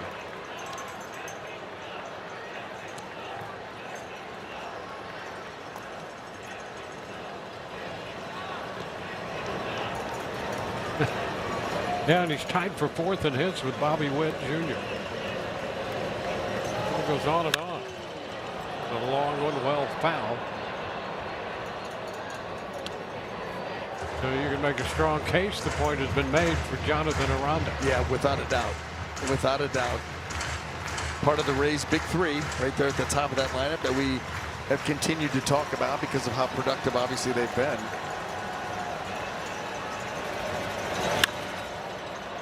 In on him, and he pops it up. That ball is a foul ball, dead ball. Must have hit something in foul territory. There, because Manny Gonzalez saw it immediately. Yep, he was all over that, making the early call off a catwalk.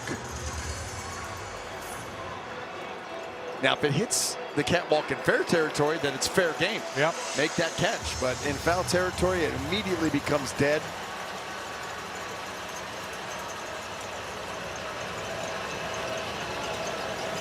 Raleigh steps out. That's a tough call to make for an umpire, unless it's just completely obvious.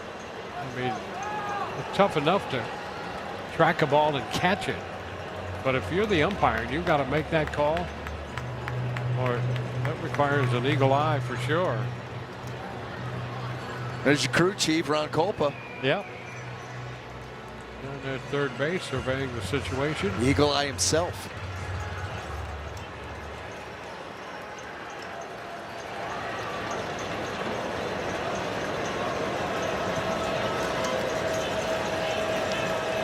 And the 3-2 again. Did he go? Oh, he did not, says Ron Culpa. Well, the Rays thought they might have had strike 3 there, but it's going to be a walk. Oh, let's take a look, Dwayne. Ooh. Close. Well, very close. And the Rays now are going to make a pitching change. Back in a moment. Marco's only uses premium. This copyrighted telecast is presented by authority of the Tampa Bay Rays and may not be reproduced or retransmitted in any form, and the accounts and descriptions of this game may not be disseminated without the express written consent of the Tampa Bay Rays. Well, the Rays will make the pitching change. Pitcher number 5. Kevin Kelly out there now. Run home, 2 outs, 2 men on. Josh Naylor is the hitter. And that pitch is ball 1.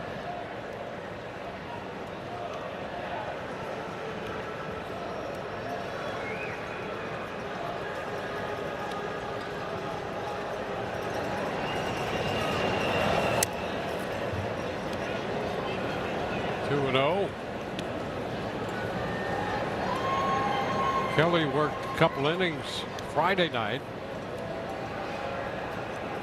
A couple of 1, 2, 3 innings in the 8th and 9th.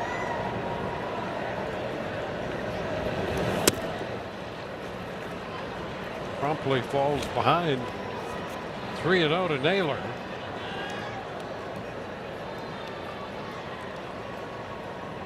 Raleigh at first, Crawford at second. And that's wide, a 4-pitch walk. The bases are loaded. There's 2 walks given up by the bullpen today. Coming here in the 9th by Kimbrel and 1 by Kelly.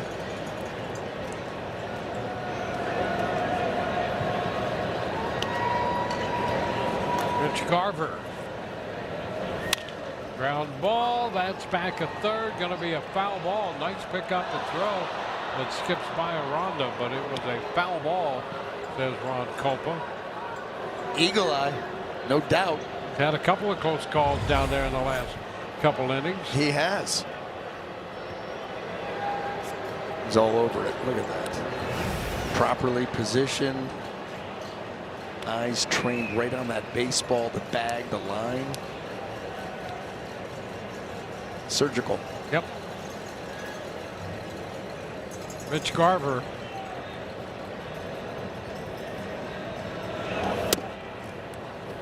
It's outside. 1-1.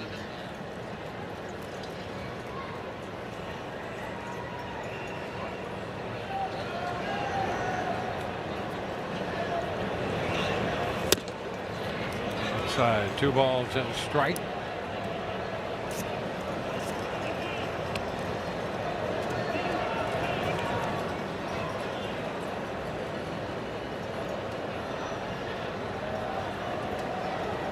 Runners belong to Kimbrel. The other one to Kelly on the walk. And a long drive foul. It evens the count at 2-2.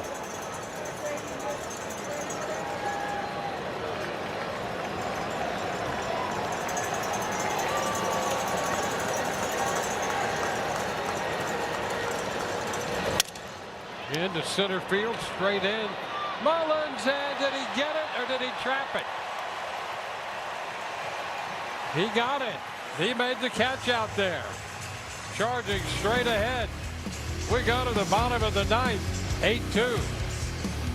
What a start on that one. At 8. Well, our Advent Health plays of, I guess, the weekend. It started yesterday, the Hall of Fame induction. Dwayne, you got to be a big part of that, as Evan was inducted into the Rays Hall of Fame. And then today, the jersey number of 3 officially retired. There it is. James Shields and Tom Foley doing the honors. Evan with the family. What a great weekend for Evan Longoria and his family, and for, I mean, the Rays family, the friends, the fans. Yeah, great weekend across the board, resulting in the number 3 being retired. Legitimately so. And we go to the bottom of the 9th. Leading off for the Rays, Mesa Jr. Victor bounds that first pitch back. Munoz on the hill. Scriboni is in right field.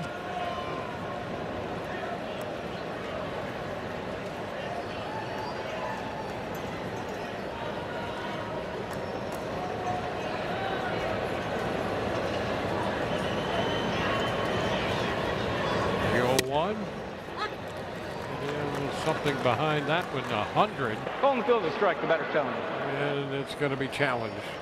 Well, you can't take him home with you, Dwayne. And confirmed, Tampa Bay is out of challenges. Now you don't have the opportunity to take it home with you because they're gone. Yep. Rays had one left. Figured they'd use it. And it's an 0-2 count. Victor Mesa Jr.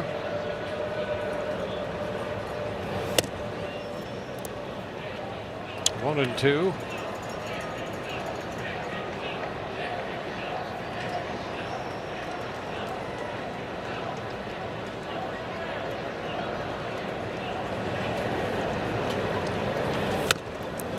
And a cut miss on the fastball, and that is 101. A couple of very big arms here.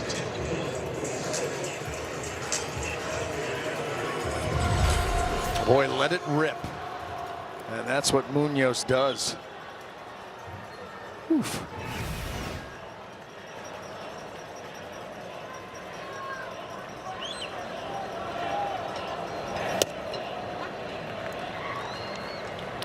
Taylor Walls taking a strike.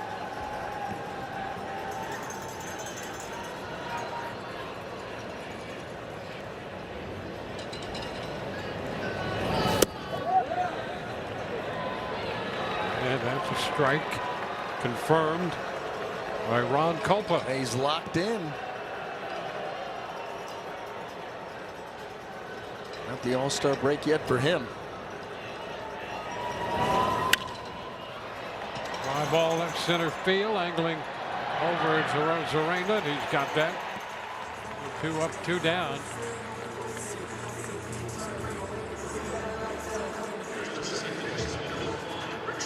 The drone turning out to be one of our favorites. Great views.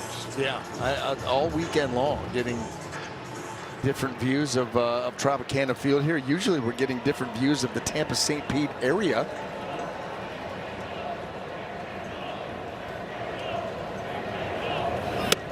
Too wide to Gracios. We need to send the drone cam to get an outdoor view of the VIP lounge. Well, that would be nice. Wouldn't it? 2-0. See the We've red. had to shoo a couple of those away. Yeah. Yeah. And I can tell by the look on your face that you are not kidding.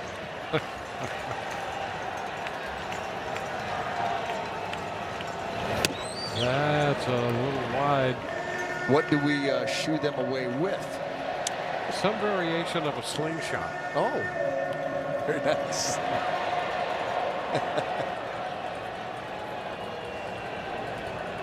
We've got Eagle Eye umping down at third. We've got Dead Eye Dwayne up here in the booth. Oh, there's ball 4. I can call that on 4 pitches.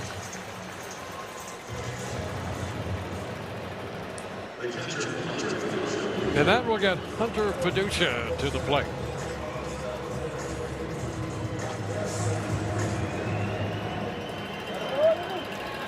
Fiducia with a base hit in the 5th. What?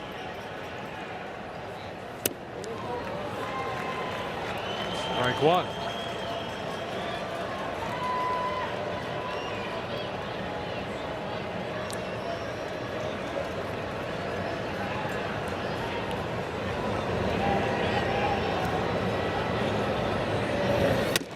This one is wide.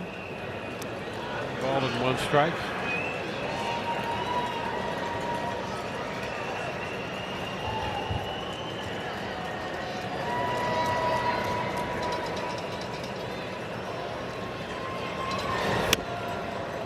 That's going to be wide up to second base. Here's Palacios. Paying him no mind. So he is at second. 2-1 on the Rays catcher.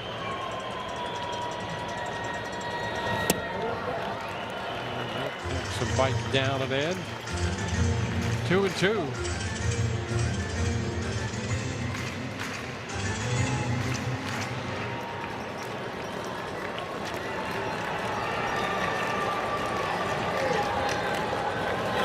And a ground ball foul. Corey Dickerson down in the bullpen. Nice stop there. Protecting everyone leading into the All-Star break.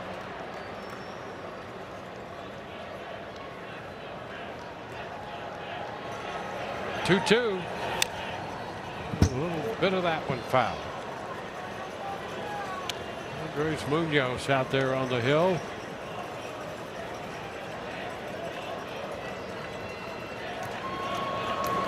Jonathan Aranda there. He's accounted for the 2 runs for the Rays with his 14th home run. Fiducia continues to battle.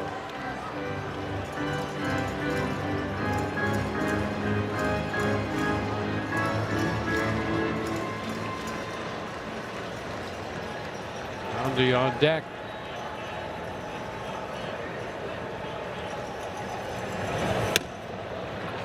And the count's going to go full.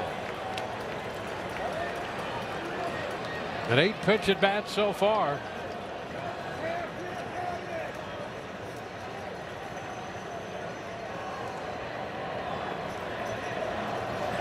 Here we are, 3-2. And a cut and miss on the fastball at 101, and that ends it. A strikeout of Fiducia. And Seattle takes the final game of this series 8-2 after the Rays had taken the first 2 games of the series. They win it 2-1 as the Rays celebrate the career of Evan Longoria. 8-2 the final. Pereira the winner, Seymour the loser. 24,000 plus.